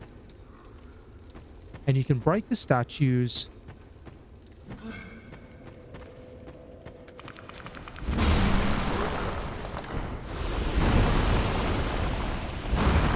despite the fact that you can't see their health bar.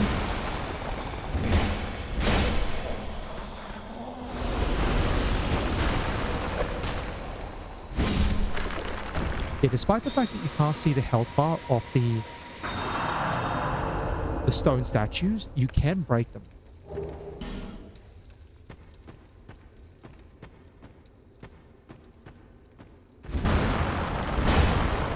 But breaking the statues is probably the best way to not worry about the ghosts.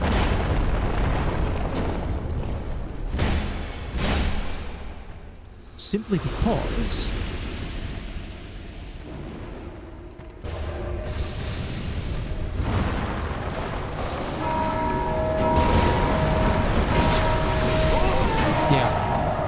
the ghosts are fairly aggressive. Also, yeah, that's gonna happen a lot.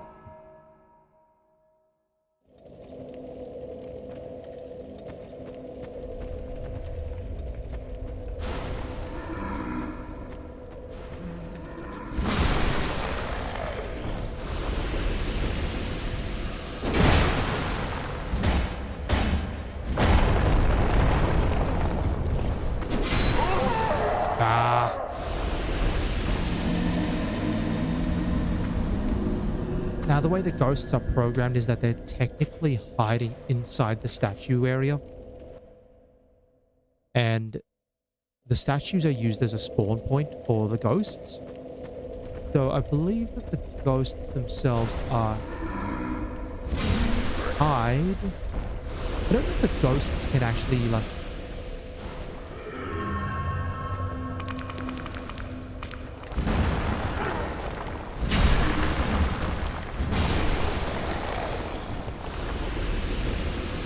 Yeah, see, I've broken one of the statues there.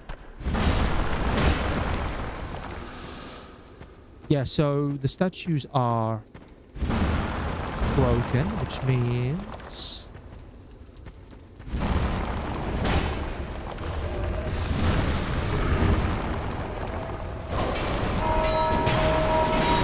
Yeah.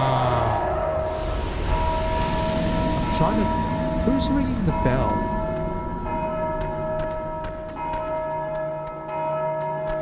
Someone's ringing that bell on the left. I've got to find out who's ringing it.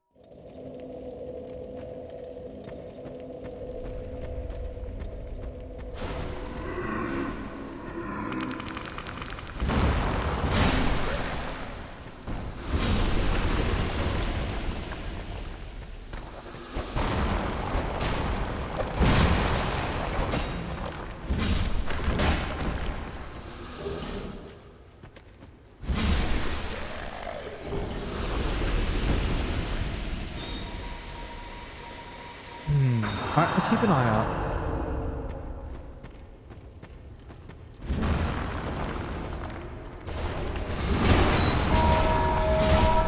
Oh, who rang the bell?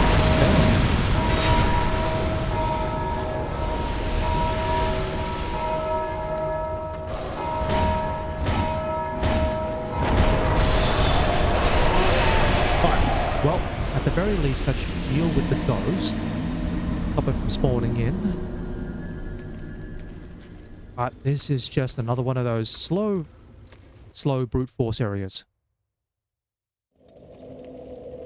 I believe if I warp out and then come back, the statues will have...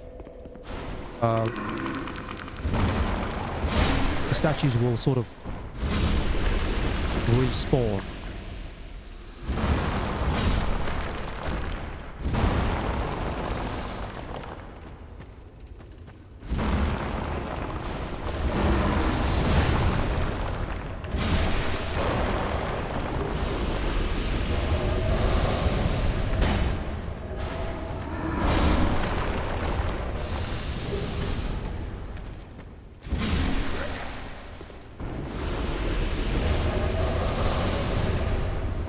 Oh yeah, this room here. Spoilers, not quite spoilers. If Lydia is... If Lycia of Lindelt is alive, he will invade you here as the nameless usurper.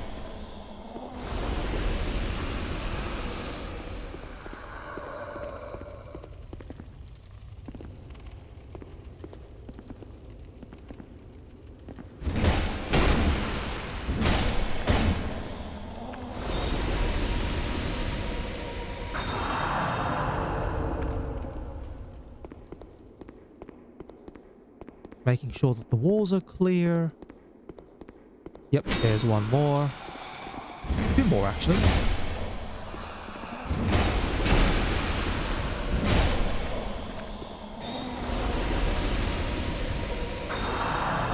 Now, these two guys, you do need to bop them. Knock, knock, knock.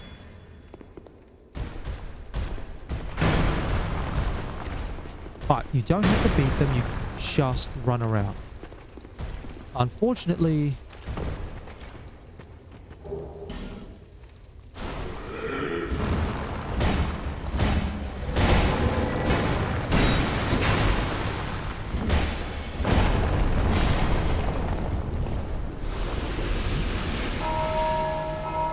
Alright, here we go.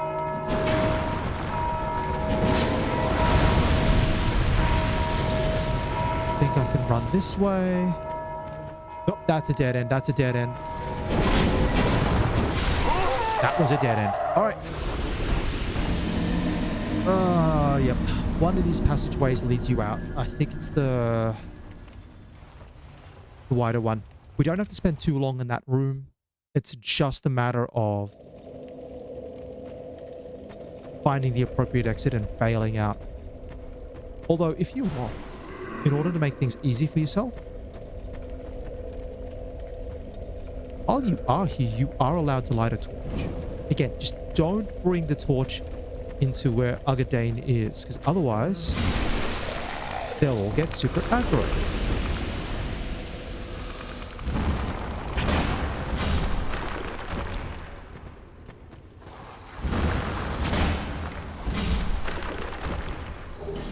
You guys drop a human effigy, please. Like, human effigies would be nice.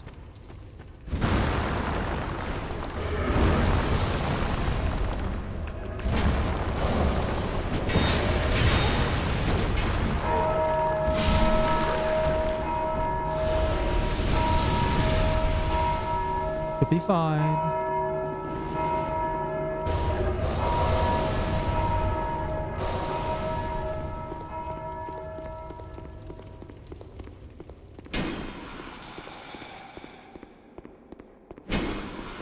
No. No. One more.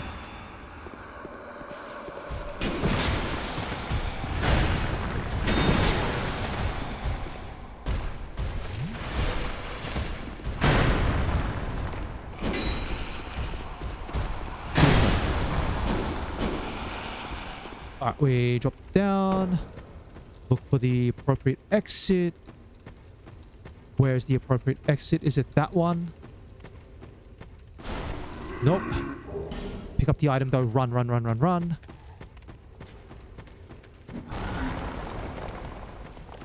Nope. One of these is the appropriate exit, please. Oh, that's the one right there.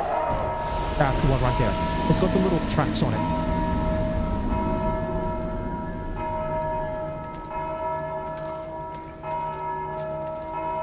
Once you make it through there, there's a lever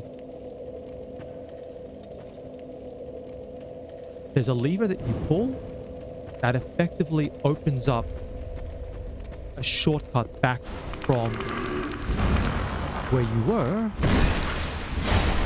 Basically, it takes... Sorry, I should explain. That area...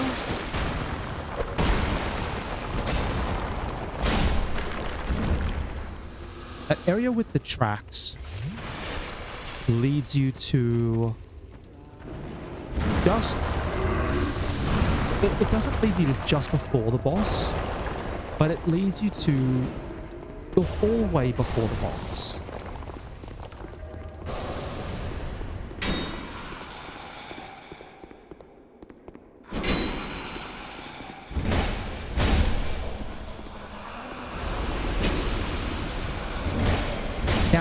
Getting to the hallway before the boss is important because, unfortunately for you, there's a boss rush.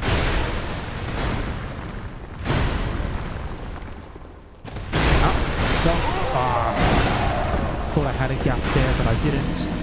It's fine. So it leads you to the hallway before the boss, but there's also a lever that you can pull that opens up a path back to the bonfire we're starting at, which is this bonfire here. Once you've got that lever pulled and the shortcut opened up, you can then go basically from here, smash your way through the rocks,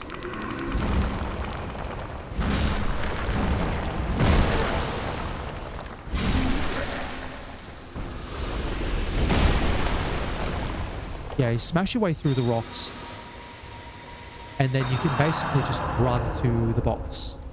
Oh, to the hallway before the box. Still, it's locked because you have to deal with cyan knights, you have to deal with... there's an undead down there that'll try to spawn ghosts in.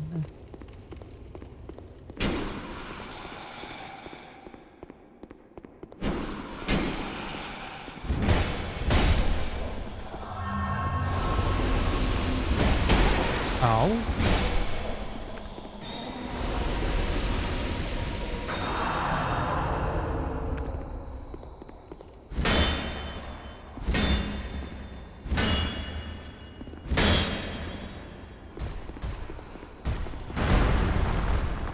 There we are. There we are. Right, drop down, face the correct way. Here we go. That's it. That's all it is. You just run through here. Run to the left. Crank that lever.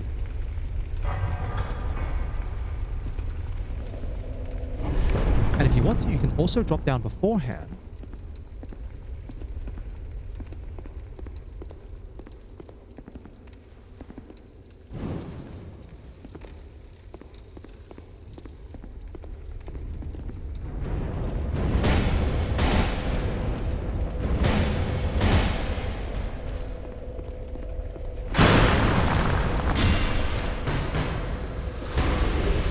Oh, we've got the leggings.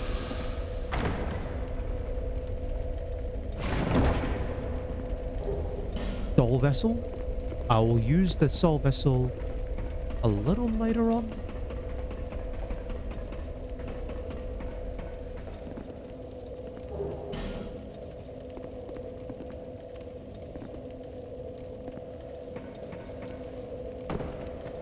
Yeah, one-way ladders.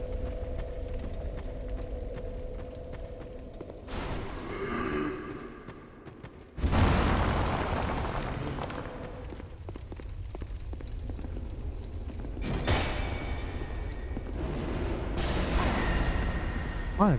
Bloody hell, buddy.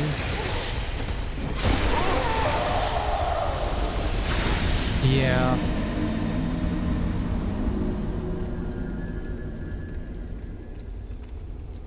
Lighting that one torch that I did spawns in the reds.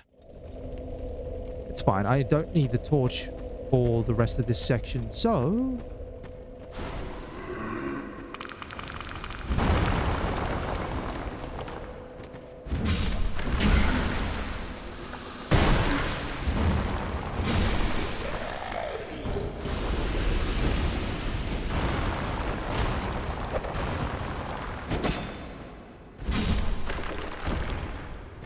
can focus on the red phantom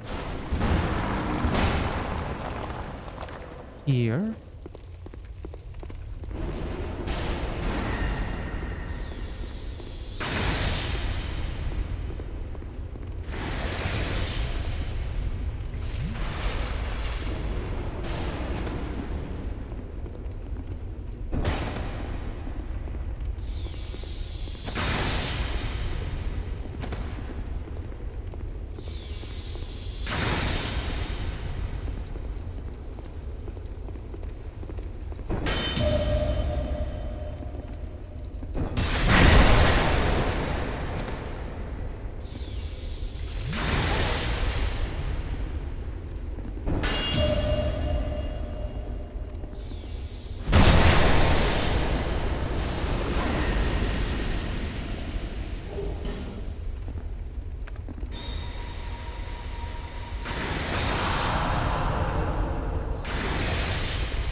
Okay. Just take it a little easy. Parry these guys when they try to attack.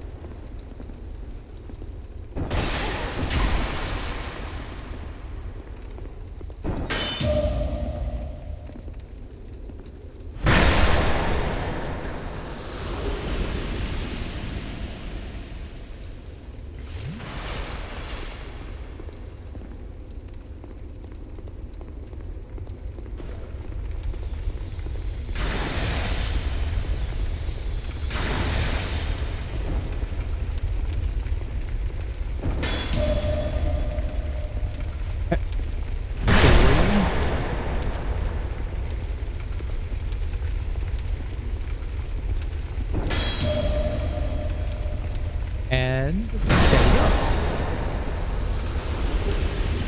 Skeptic Spikes.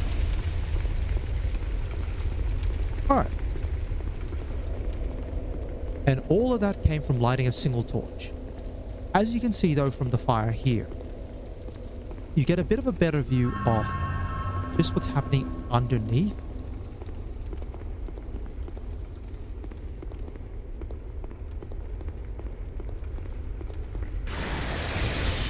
Oh?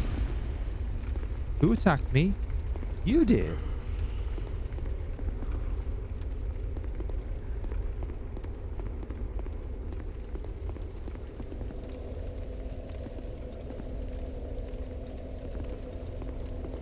Well, I don't know really what you want to do there.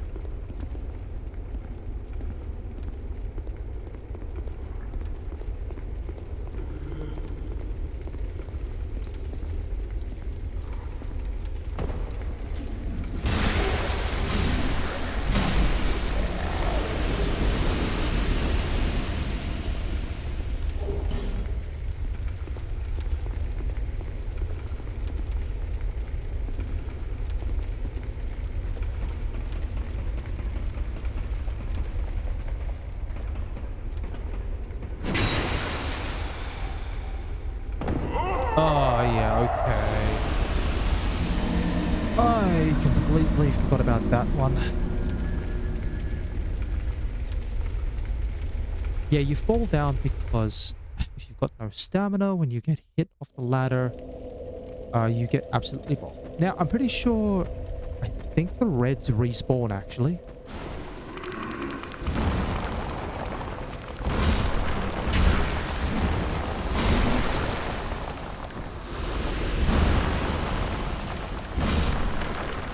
Yeah, I'm pretty sure the red phantoms respawn. I better check out my left. My right-hand side. Just before... Oh no, the reds don't respawn.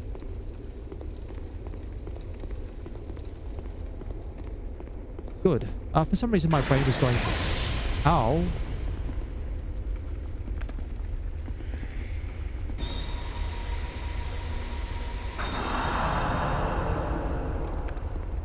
My brain was going, do the reds respawn?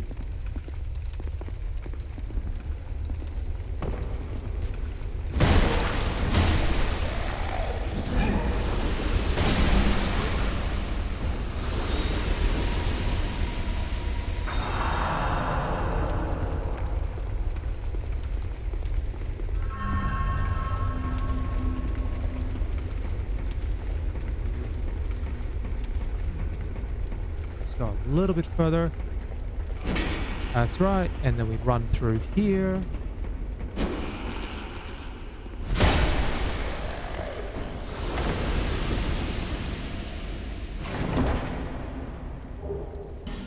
And that crushed eye orb is what's used to invade Lycia.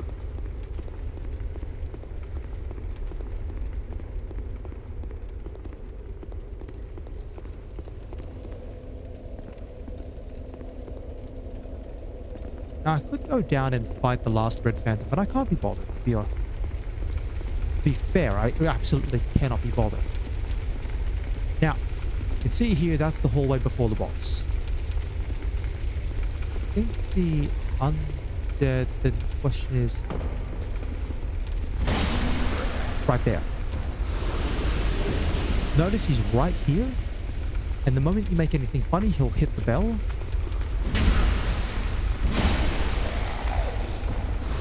Also,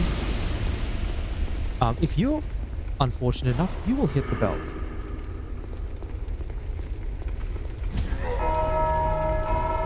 Or the guys just respawn. As for how to...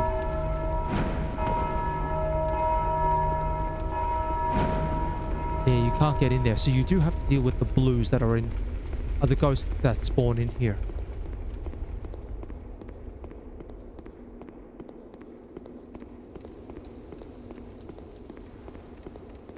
As for the remaining enemies...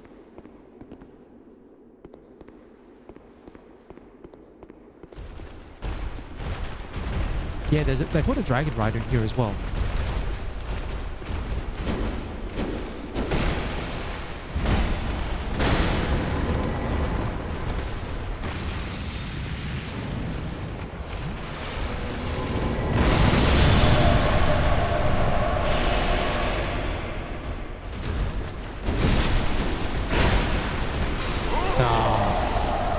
Yeah, that is Dark Souls 2, baby. Oh. One thing to think about. That's Dark Souls 2. One thing to think about. So when you're fighting Vendrick, not Vendrick, when you fight the boss of this area, as I mentioned, you can summon Agadite, but there's also another summon here you can summon out, which is Benhard of Jugo. And because Benhard of Jugo works the same way as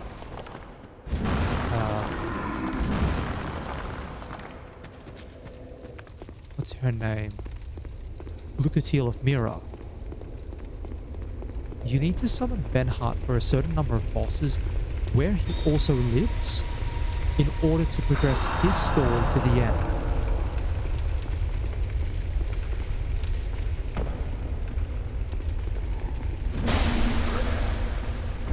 Like, you need to progress their story to the end. Here's the point where I push up. I can get away with just dealing with the...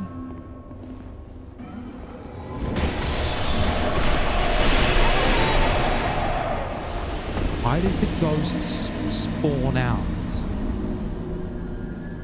Why did the ghosts spawn out? I don't know why they did. But if I have to deal with the ghosts, then that's going to make things a little trickier.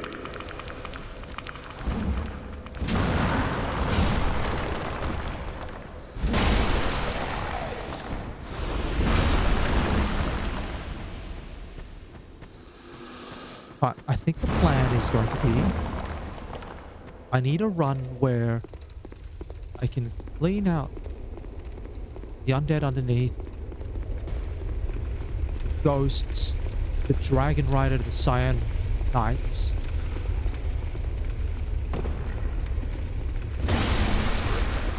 All in one take.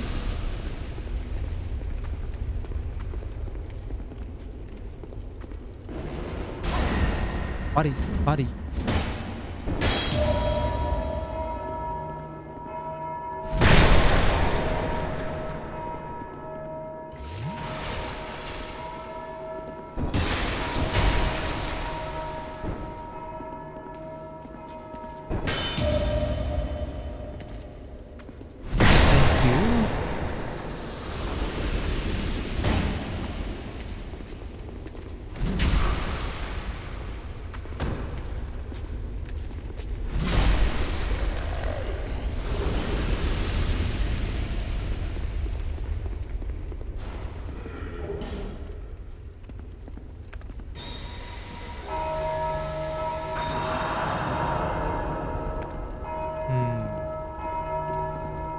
I have to deal with the guy who's just down there ringing the bell.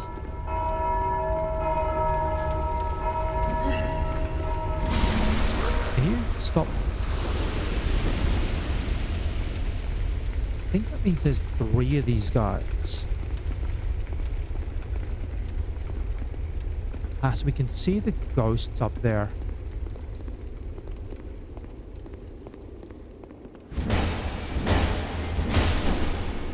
One.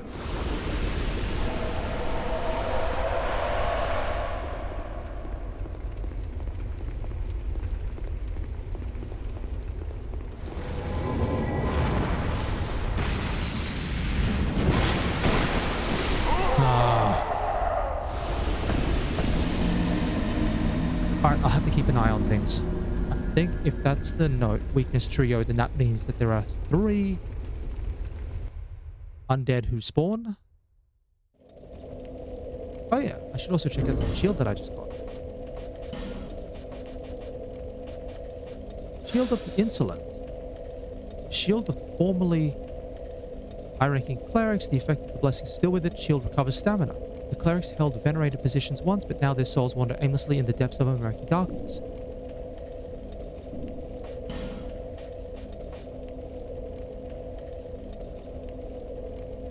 Notice this is a spell parry shield. as opposed to a regular parry shield, so it can deflect spells. That's why it's got... But spell parry shields have lower defenses than regular shields.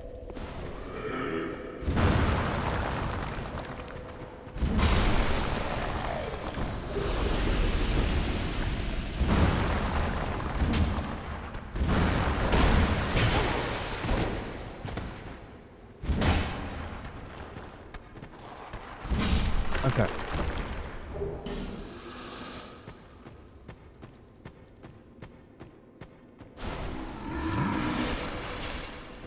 Yeah, so the spell parry shields have lower defenses than the physical parry shields. Also, spell parrying is a little bit kind of whatever because deflected spells can't deal damage.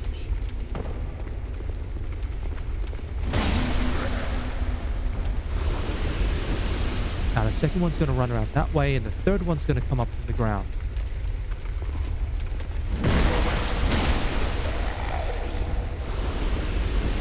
Number 3, when are you going to come up? There you are. Oh, and I just rang the bell. Sweet.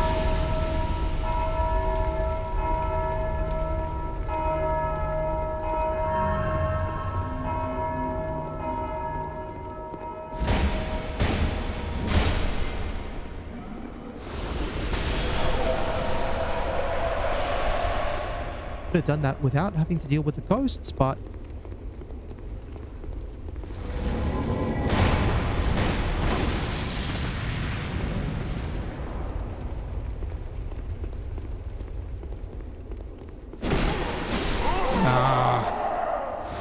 all right. Do that a little bit better.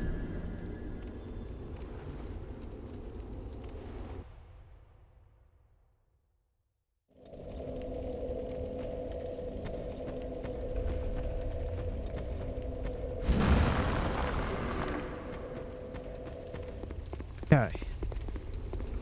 Two-hand the mace. That changes the swing to be even more vertical than what it is. Could also mean that I block the undead specifically in one hit. 2. Have to wait for number 3.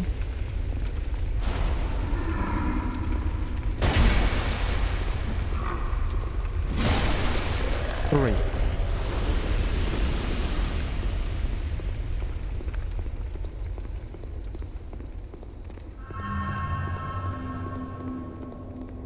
Yeah, because you can break the statues, but you have to use like a bow or a great bow. Speaking of bows,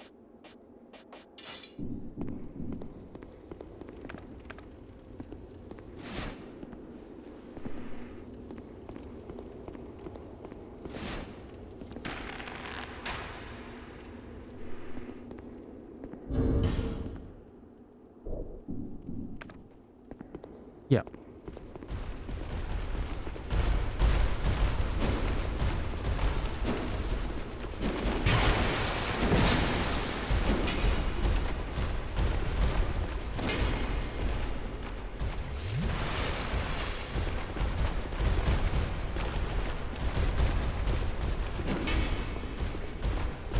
Alright, got up. Bring these guys back out.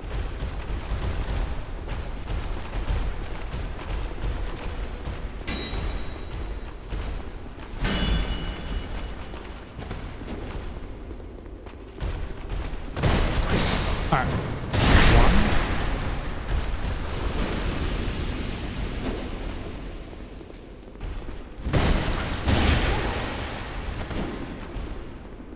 3. And that leaves the Dragon Rider. Pretty sure that just leaves the Dragon Rider.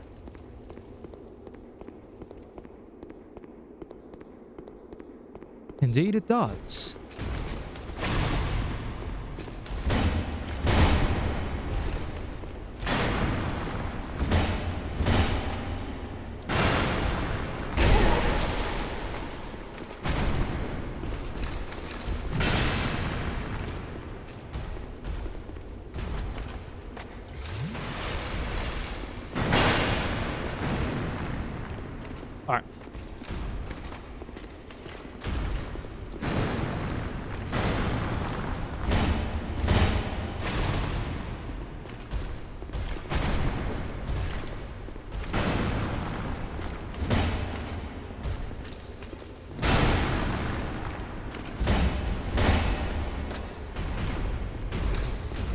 Almost there.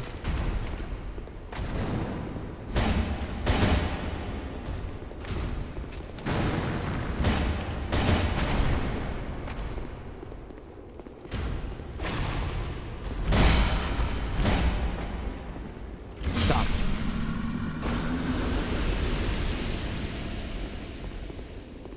All right, now we have a clear run. Inventory.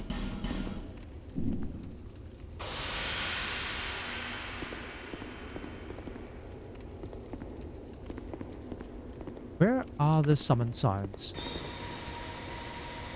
One here. I think that one here is Agadine. Yeah, that's Agadine, actually. Sorry.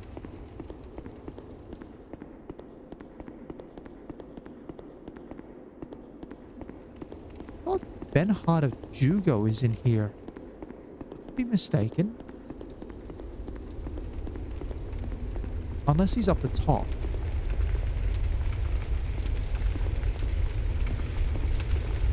No, he's not.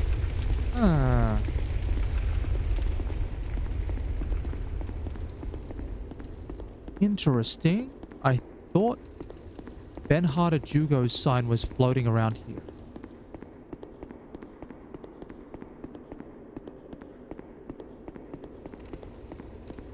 I mean, I should be okay for... Hold on.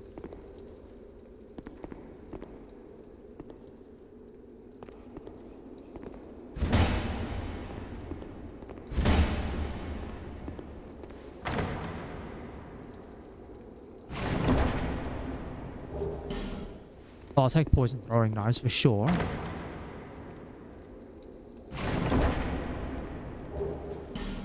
Don't need a Dark Knight stone.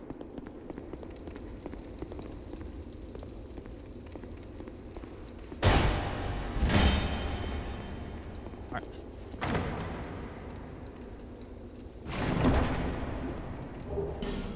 Torch.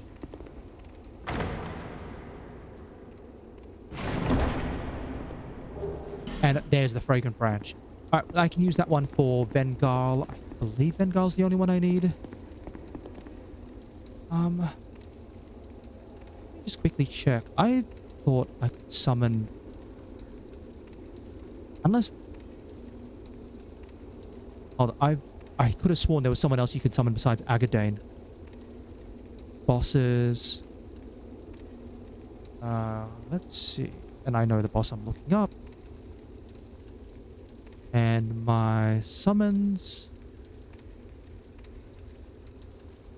Oh yeah, okay.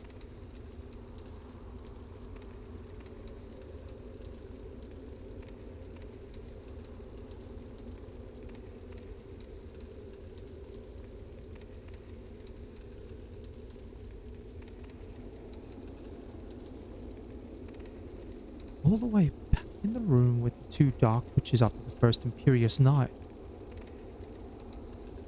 Oh, that's all the way back with Agadane.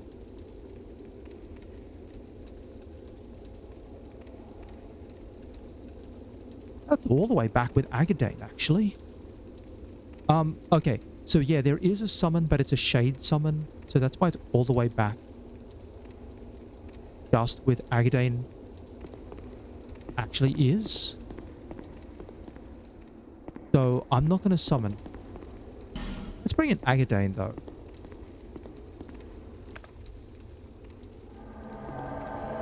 Yeah, he's got a really sick weapon. That weapon is made from the boss soul of a boss that you fight in New Game Plus. I'm pretty sure that's what it is. And it does dark damage. As I said, though, this boss resists dark, so this is going to be potentially pretty awful. Also, speaking of awful, I should pop my last heal. Now that I'm human again.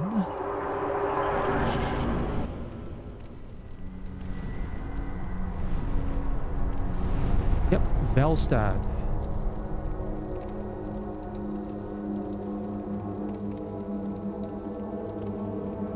was Ben Hardajugo summoned for a different boss?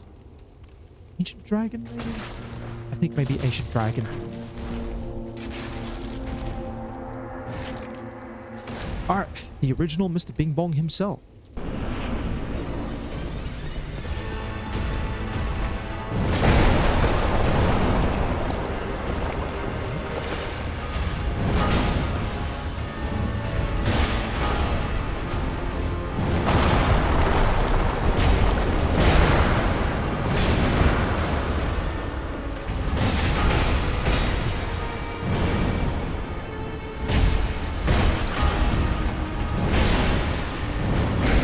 Yeah, the bell catches you.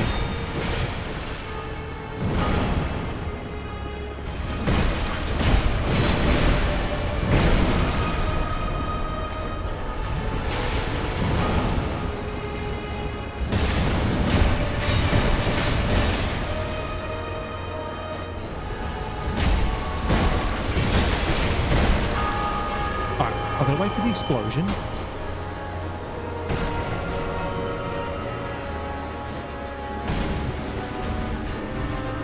Look, there was an explosion.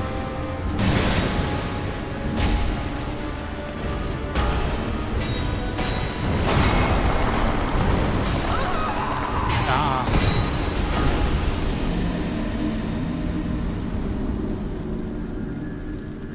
I was waiting for an explosion, but there was no explosion.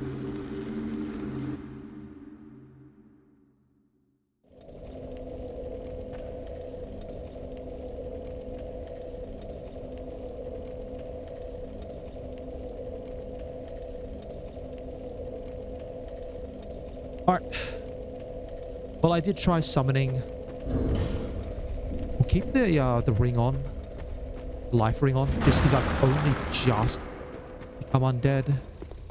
There's no reason to spend otherwise. Also, I'm pretty sure the Dragon Rider doesn't respawn.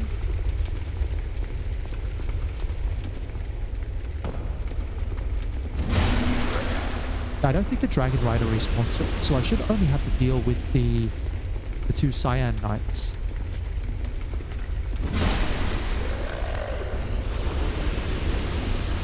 But same thing as before, wait for number 3.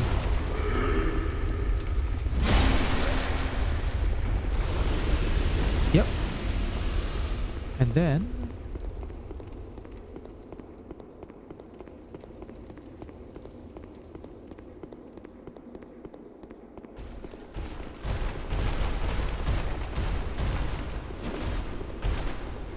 is run.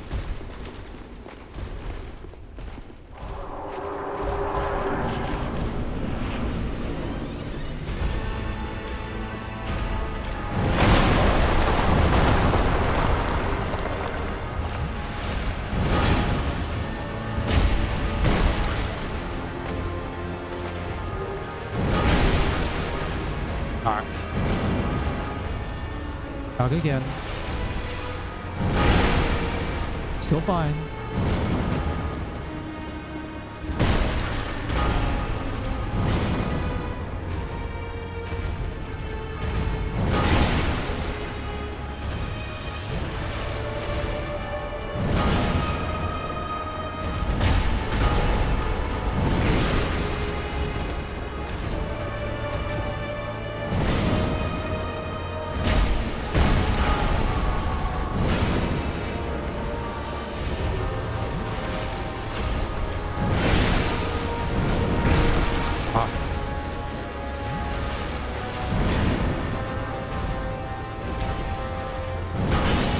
Thank you. Wait for my stamina to recover.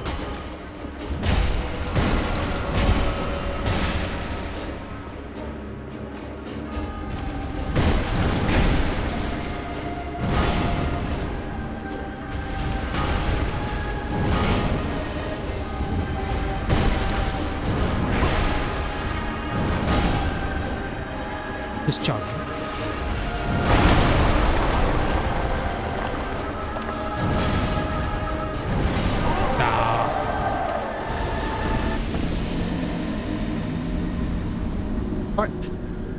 That's 2 deaths now, so that'll put me down to 90% of my health, which means now it's worth going from... Now it's worth going from life ring to... Well, technically, life ring plus 2 might be worth holding on to for 1 more level.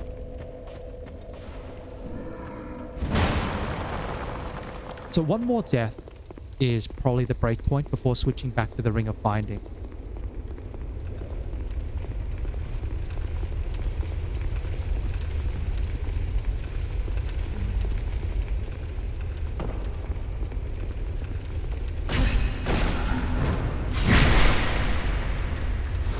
That's 1. The wait for number 2.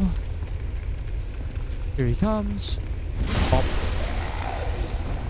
And then number 3.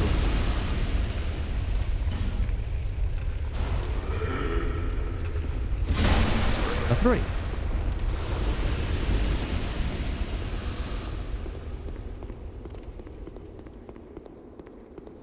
Then it's just juke these 2 enemies.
Big old hammer, Mr. Bing Bong over there. Bing Bong hammer is basically just like a giant hitbox. Bellstat is a boss that you can typically hear a lot of complaints about, where it's like, oh, the hitboxes are wonky as. And it's like, it's kind of janky. I rolled and then, you know, I still died. Why is that? Hitboxes are trash. It's not the hitboxes. It's the iframes, the amount of iframes you have. Simply put, the attack swings at a speed that will catch a lot of people who don't have iframes on their... don't have enough iframes on their rolls. I think if you roll into Bellstat's attack and you are where the shaft of the bell hammer is, usually you're fine. But if you're where the bell is, I think you need about maybe... I think it's like 11 frames of invincibility. I could be mistaken. I always feel like it's about 11. Right now I'm rocking 5, so I can never roll through the bell. And I'm pretty sure that 7 is not enough. I don't know about 9. For reference, 92 agility.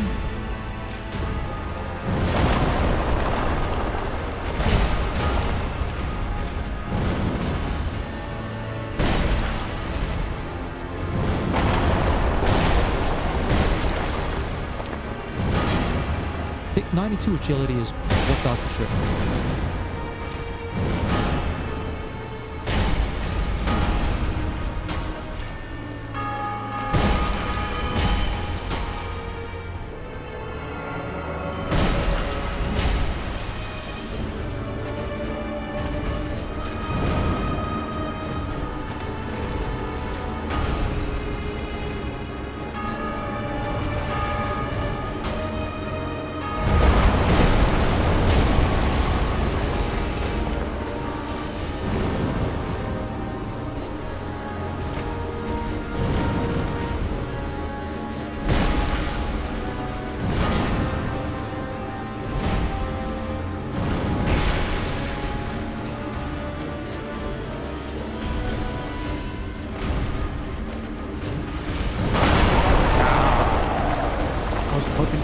stay behind the pillar long enough that he'd be forced to take a bit of a wider angle around the pillar before healing.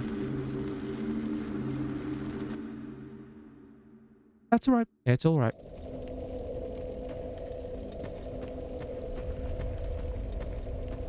Break that rock.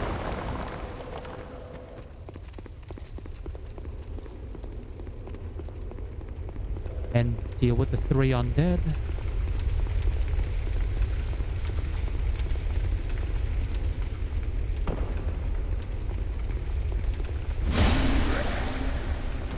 One.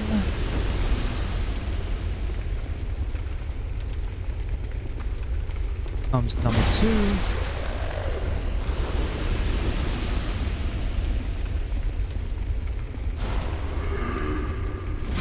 Number 3.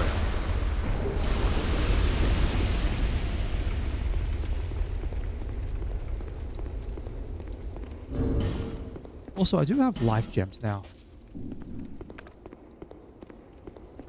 They're a little faster.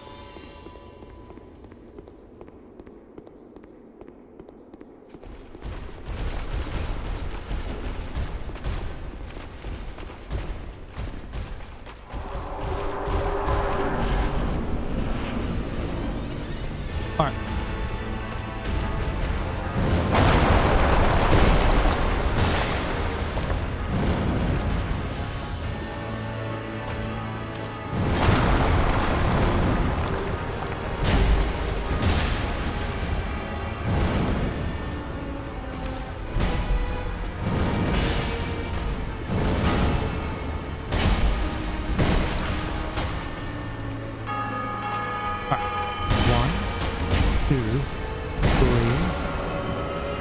Pop a life gem right now. And a second one.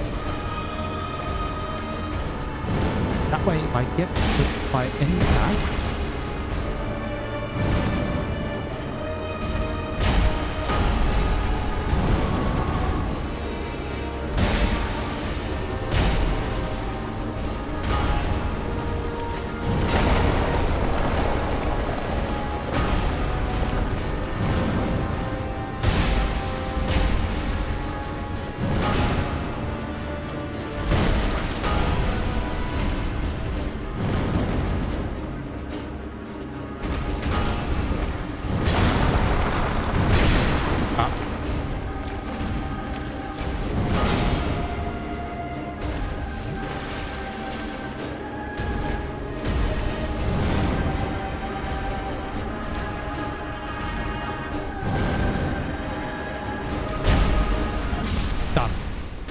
get you out. And that's Velsta. Now,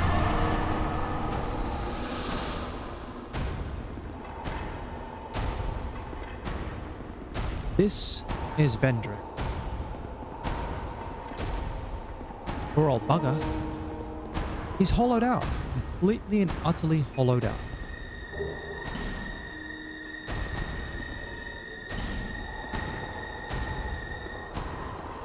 As for why he's hollowed out, well, remember, Vendrick got affected by the curse and went across the oceans at the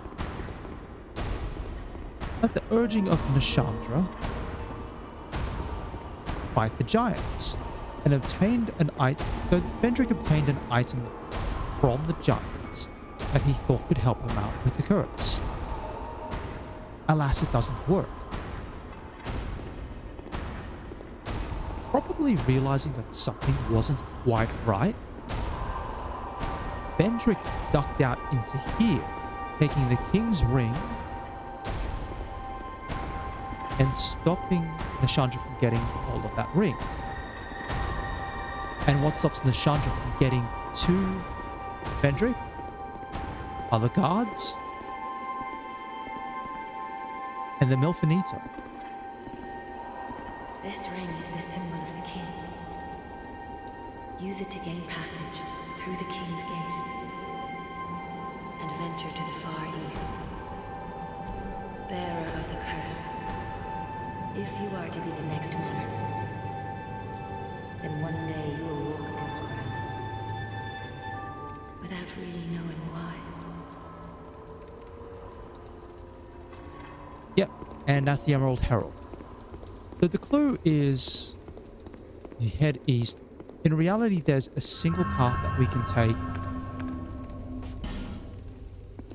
You take the pathway from a shaded woods, which leads up to Aldea's Keep.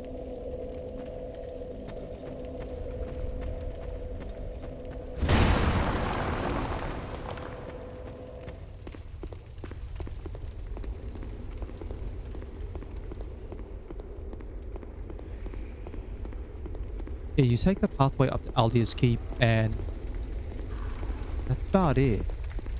You progress from there to go further in the story. Human. Light. Alright.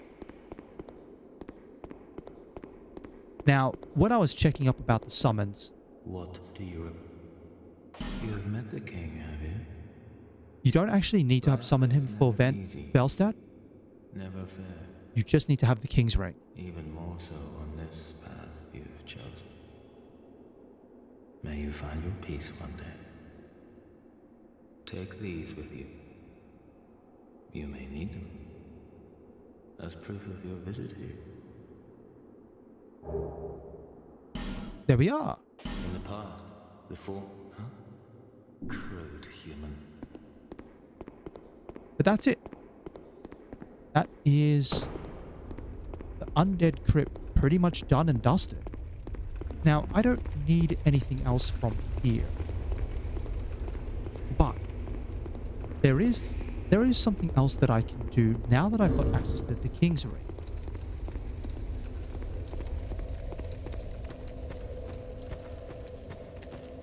Because I use the King's Ring and I can gain access to a couple of other areas. Let's go through them one at a time. Unfortunately, one of the areas we're going to have to go back to is the Shrine of Amana.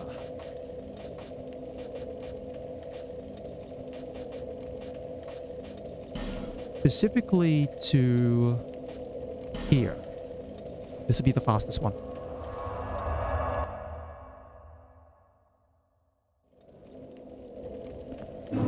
Now, I should talk about some of the items that we've picked up. First things first. The rings. This is the King's Ring. Soul is much like a curse, and those with strong souls must bear within themselves an even stronger curse. Vendrick, King of Drangleic, used the powerful soul to keep the curse at bay. In the end, he sought the flame that began it all. Wear this to open the King's Gate. So you basically have to wear this ring in order to open certain doors. It's your proof of authority. And we'll be opening up two of those doors actually for the remainder of this stream. Next, the items that I got from Agadane. One of them was Dark Drift. I should also mention the Manslayer. Katana with a terribly worn blade appears useless but is in fact coated with deadly poison. Sword has claimed countless victims and turned to poison. Correct, so it has poison buildup. Dark Drift has a crystal clear blade and a strong attack that slices through enemy shields. This katana was originally wielded by the one who gave us the first death and still exists imperfectly between blades. In fact, shield piercing for strong attacks. This katana also does, I think, mostly dark damage. And then finally, I'll just bring up Agadane's gear. Agadane's doesn't have a headgear. He's got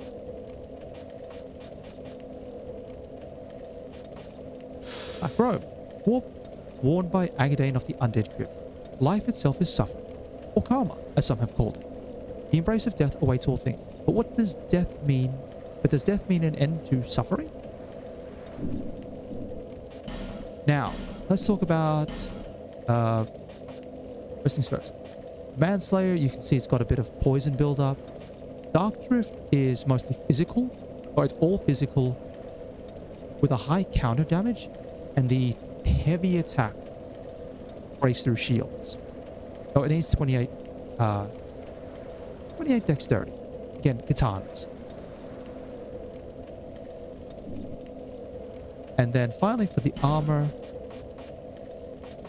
Aghanim stuff is not bad actually.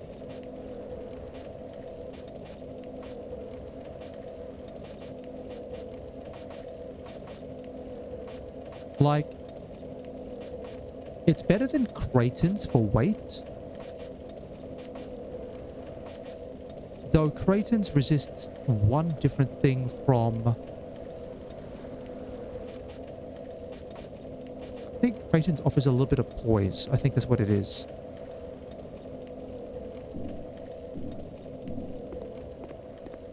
Nonetheless, let's go open the first door. I should equip the ring, which means I can afford to take off the Flynn's ring for the moment. Because this one I don't need to fight anything for. That's actually the doorway that is guarded by the Dragon Keep. Or the, yeah, up there, the Dragon Rider. But since we're not actually going to fight the Dragon Rider...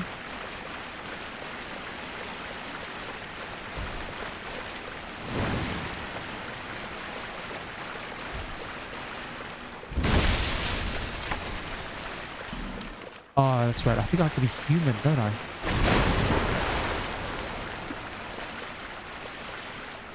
Wrong door. Wrong door. There's definitely a door that I do need to open up. Ooh, almost got golf swinged into the water.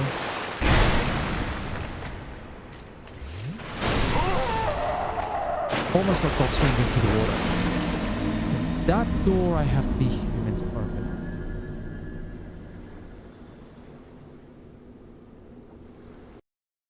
Okay, that changes the routing. Hold on, I'll do the other thing first. Alright, so the other thing that I want to do, which I will show off for this, is...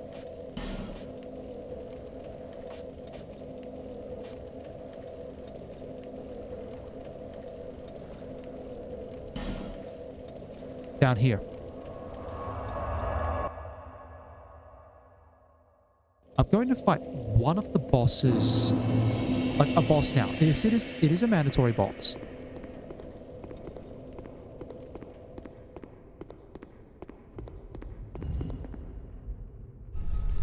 Yeah, the door opens up automatically if you've got the King's Ring on.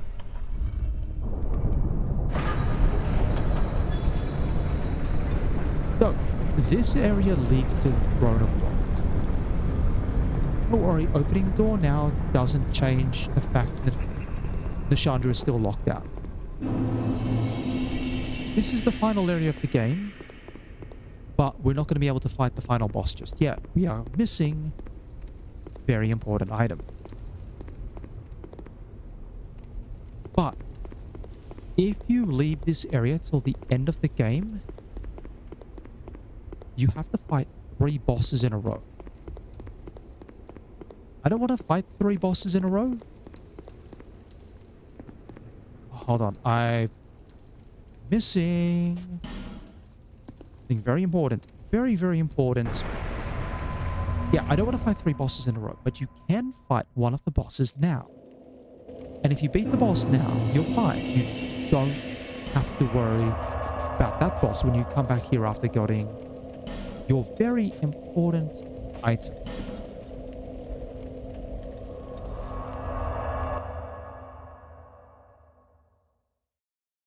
I forgot though. There's something we can do at the boss fight.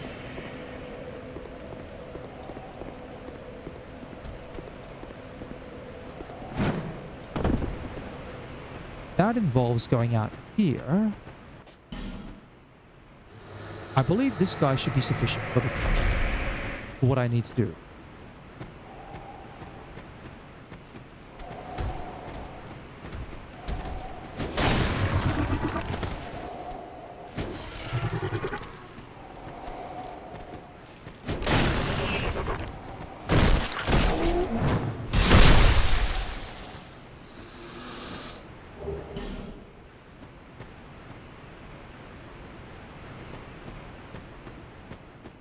One of the things we need to do,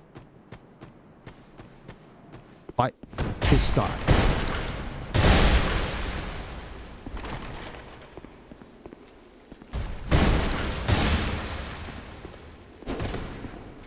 This is Vengal's body.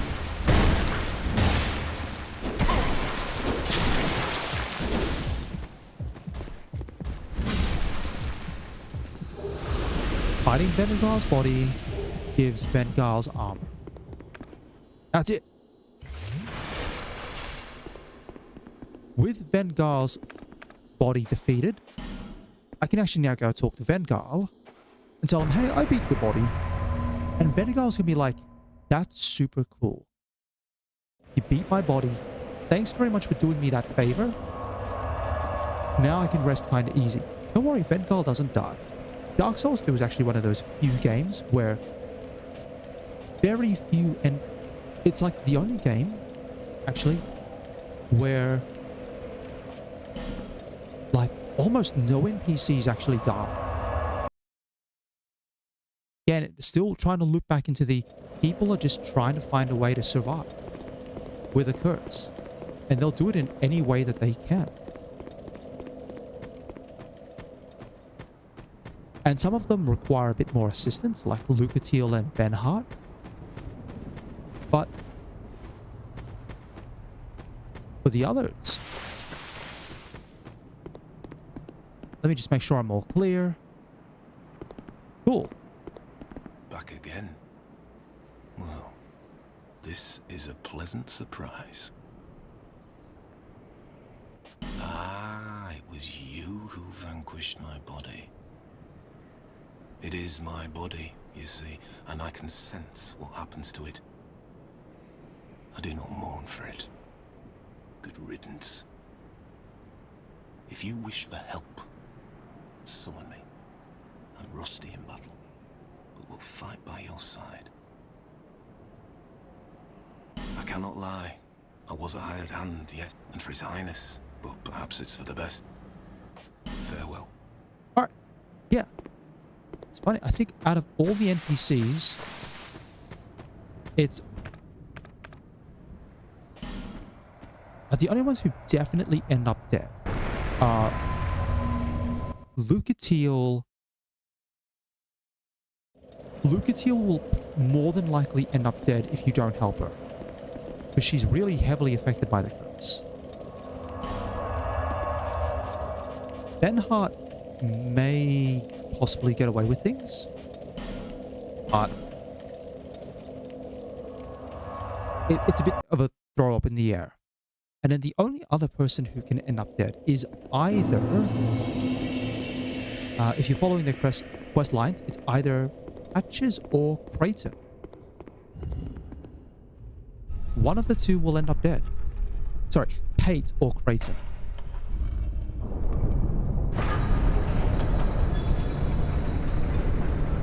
But I think in terms of everyone else, that's about it. Straight is fine. Born Effects is fine. Born Effects being the bird lady. Straight being the one who I bought the agape ring from. There's still NPCs who we haven't interacted with, like Carillion of the Fold. But I'm not a mage, so I can't really speak there. Oh yeah, sorry. I forgot the other NPC who will definitely end up dead if you follow their quest line is Licia of Lindelt. He's the other one who will end up dead as part of her quest line. But that's 2 NPCs guaranteed. 2. Well, one of them's one. Choose one from 2. Oh yeah, I'll pop a human effigy now. And I shouldn't need the King's Ring anymore, so I can put back on the Flynn's Ring, and I can put back on the Life Ring +2.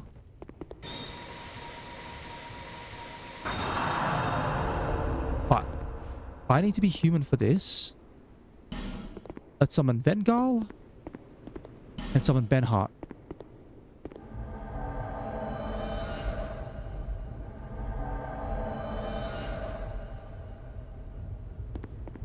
And we'll go fight this boss now. Yeah. Everyone else is fine otherwise. Yeah, and then Lucatiel and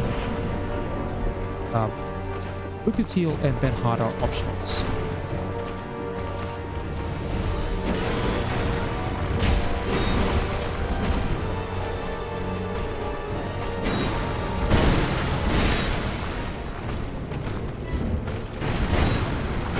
These guys are absolutely getting destroyed here.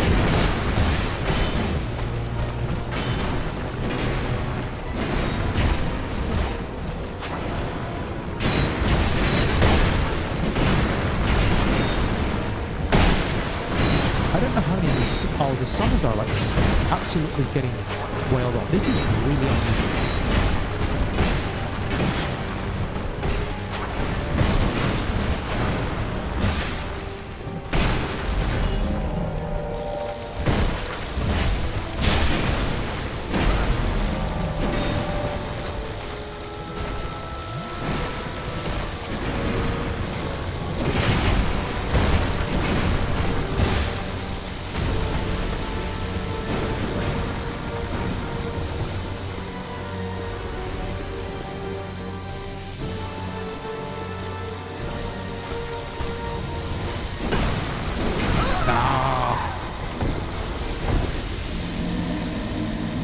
I was hoping that would not. I was hoping that would not happen. Alas, I'm going to have to burn another human effigy.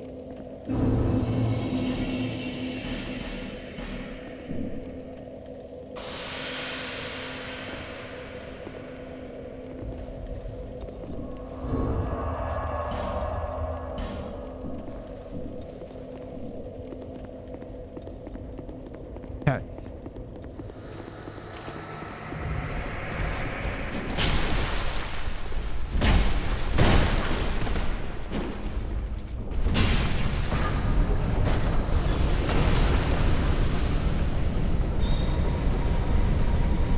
Yeah, that was a bit unusual. Not a sit.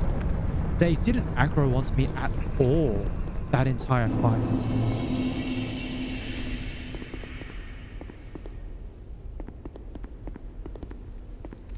Normally, I'd prefer a little bit more space just to try it. Actually, I have to admit, it wasn't so bad trying to fight them when they're all just rushing in.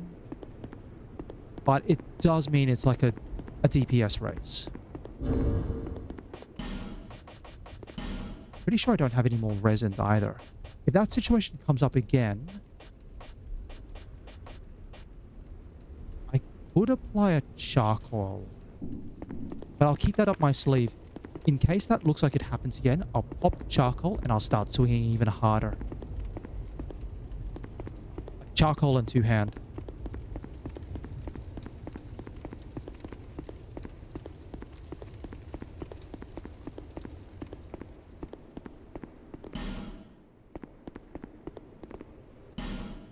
Yeah, I don't want to fight 3 bosses in a row.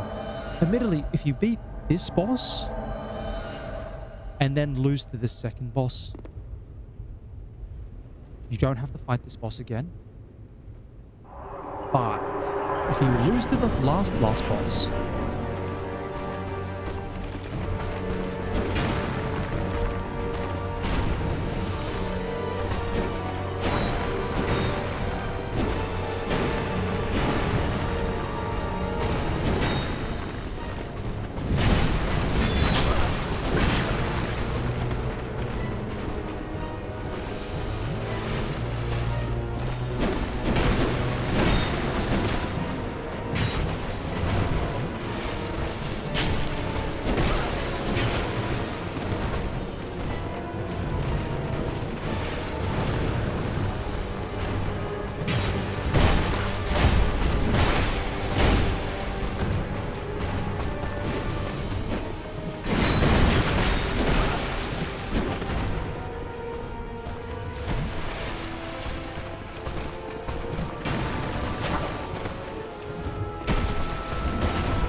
Resin's gonna run out soon.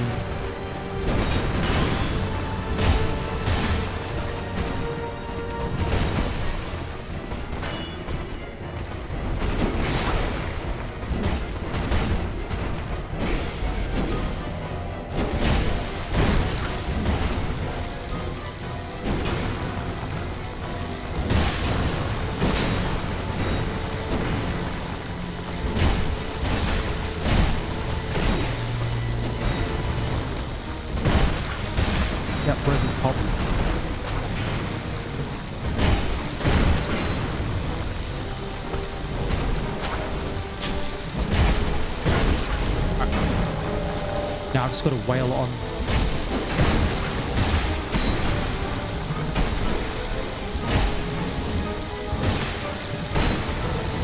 Done. Alright, that's how the fight should go. That's how it should go. And you get both their souls, and that counts for Benhart's quest. Summon a certain number of times. Yeah. That right there is actually the Throne of Want itself.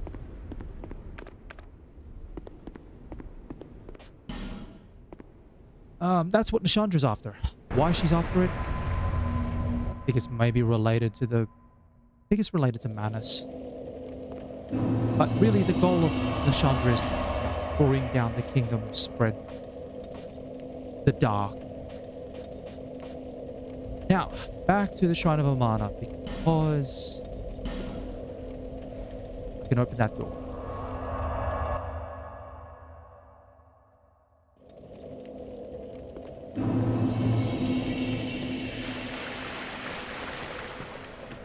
I should be able to open the door. I'm hoping so. I know I had to use the human effigies so I could progress Benhart's quest. I'm really, really hoping the door opens when I'm human.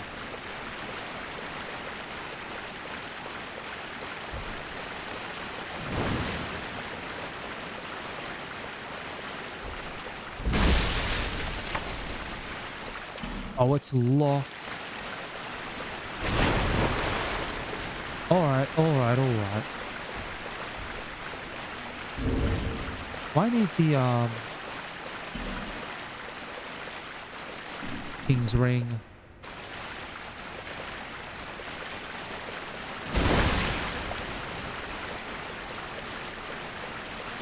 Thought I tried the King's Ring before. Yeah, okay. I think that one I need...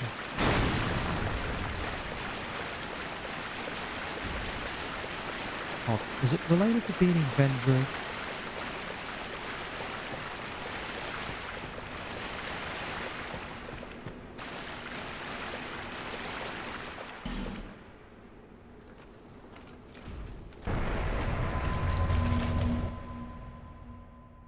Oh, I cannot remember that door.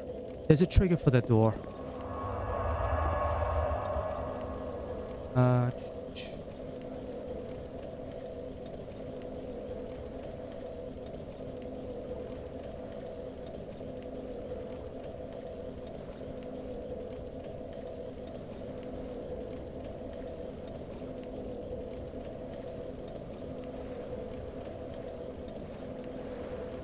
Hold on.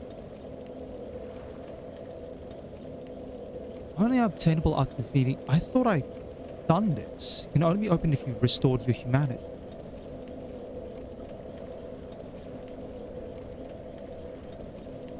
Give me a second.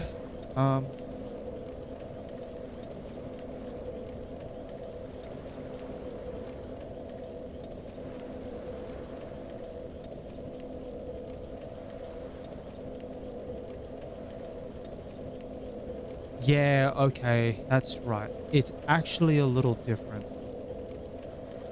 Yeah, I forgot. There's a boss that I have to beat first before I can open the door. I have to beat the boss, don't I? Right. That's not going to happen this playthrough, so what can I do?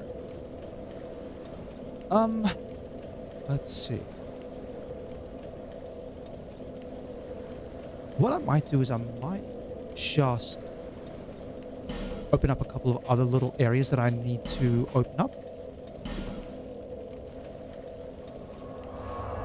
Being human doesn't matter for this, but having the King's Ring equipped does.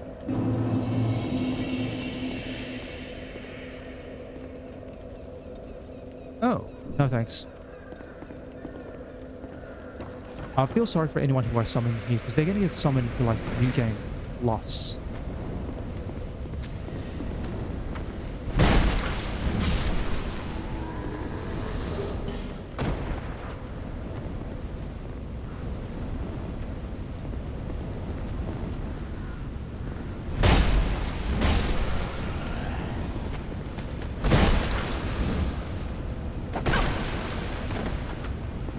almost fell off.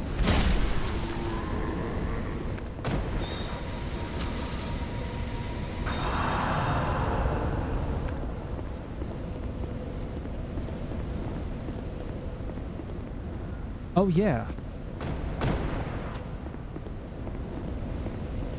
I forgot.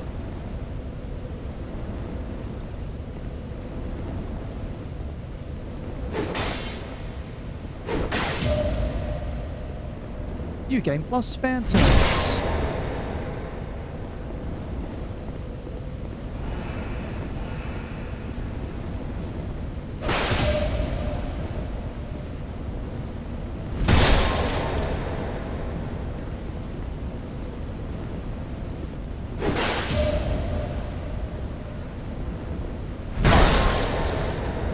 Really unlucky. I'm gonna get absolutely walloped in the face.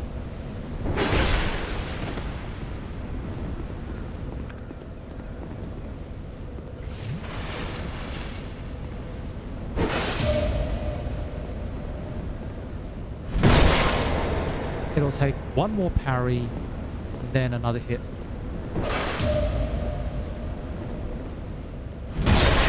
Nope, I'll take it. Mastodon Greatsword. There's one more Phantom.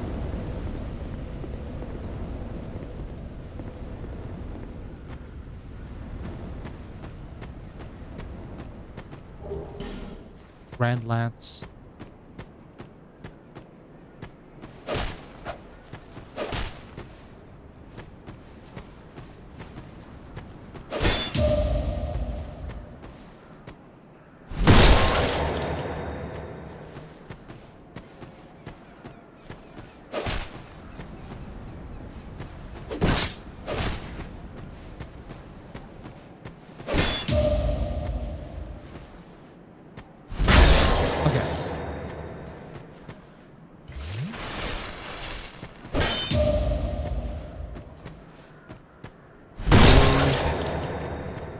There should be 5 parries.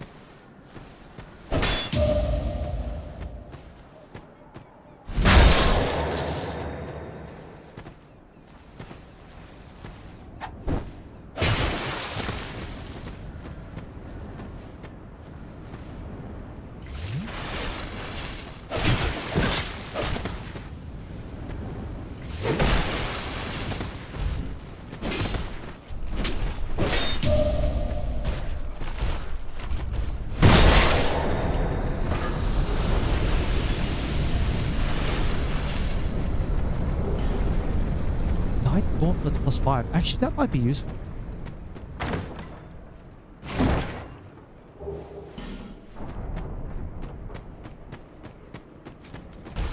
Ah. We open up this. This opens up one of the areas that I have to go a little bit later on. This is also an area that you can get to early by making a jump from up there down to, where's the jump land you?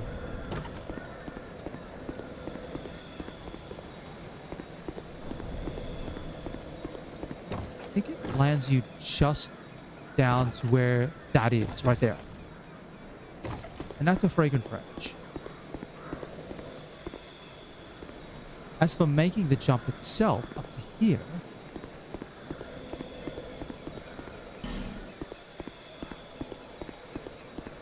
yeah, I think you can make this jump. It's a little bit trickier because you have to jump from up the top near the Cardinal Bonfire. You've got to like jump up onto the wall and then jump from there down to here.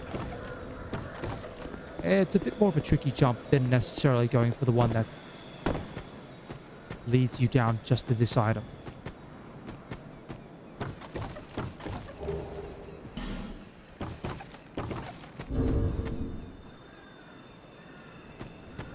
Yeah, and you can see where that sign is. That's where the jump takes you. And you can just run up here and get yourself the fragrant branch. But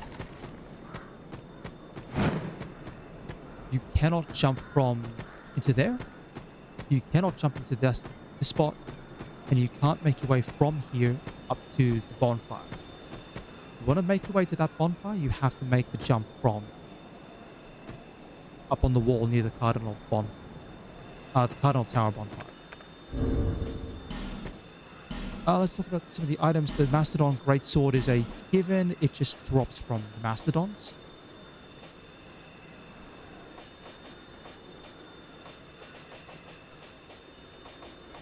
You can see I've got one already.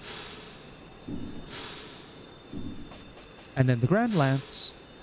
This is the other weapon that I had maybe considered for this run.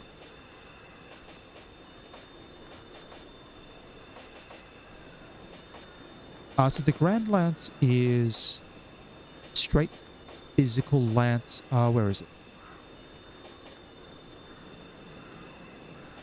There it is.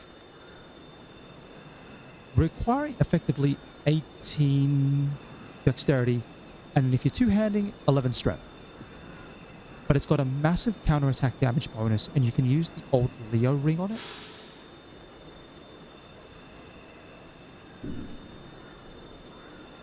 Also, it has a lot of durability, so it doesn't do too bad. And it upgrades using Twinkling Titanite. It was just the fact that I needed 18 dexterity, which was, mathing it out was a little bit tricky, because that requires a lot of levels invested into the Grand Lance, and it would require me to get 2 soul vessels. I'd pick a class which could start at around 11 strength, just to two-hand this, get up to 18 dexterity. I think the optimal option was Bandit, actually, which would require 2 levels in strength. I think 3 levels in dexterity. I cannot remember. Give me a second. Pretty sure it is...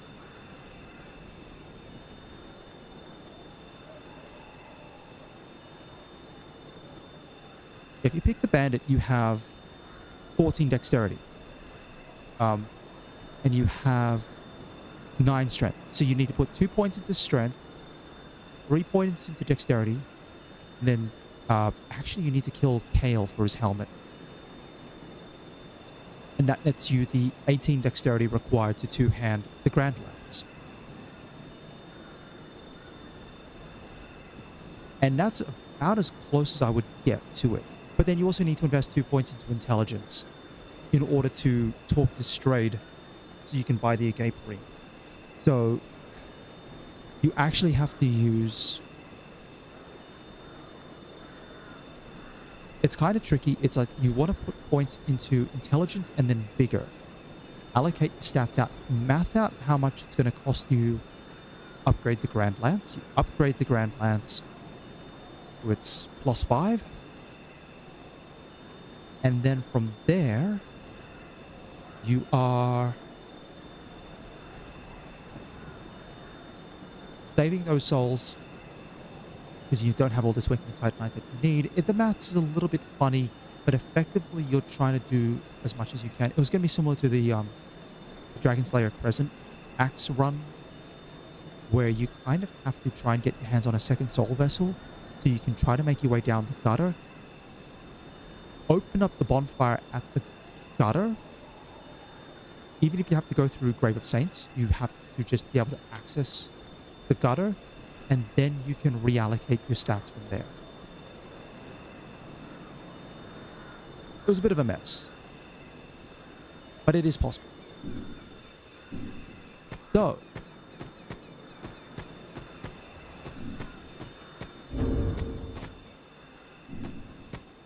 what do I want to do from now? I think I might actually just kind of wrap things up here. I know I've got to open up Aldia's Keep, but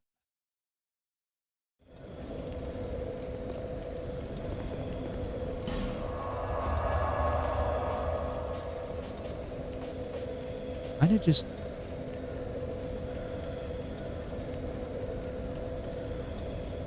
Yeah, unfortunately I need to open up Aldia's Keep in order to go further. I'm thinking progression-wise, I do Aldia's Keep, Dragon Airy, Dragon Shrine.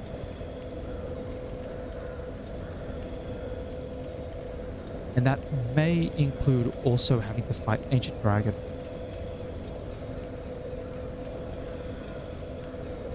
I have to beat Ancient Dragon, don't I? I can get... No, Ancient Dragon does count because it's a boss, unfortunately. So it is on the list.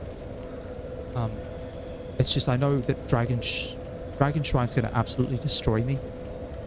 That area is rough. But we'll take it one step at a time because thankfully Dragon Airy can be skipped for a lot of it. I don't need any Tight Knights or anything else. We'll go into that next time though. But Dragon Shrine, Dragon Airy, get up there, get everything that I need from that area. And in fact, I'm planning on skipping a lot of Dragon Shrine because I just don't need to go to those places. But from there, I can go for the Giant Souls, and then Giant Souls to be prepared to fight Vendrick. Once I fight Vendrick, then I can get the crown, and then from there it is DLC. Iron King DLC, Ivory King DLC, beat all the bosses in those areas, and then that's it. Oh, I still also have to beat Dark Lurker, don't I? Might mean I might have to do some off-screen farming, won't I? Alright, I'll think about it. Either way, if you've been watching along or you're watching after the fact, as always, I'd like to thank you very much for your time. And I do hope you have a wonderful day.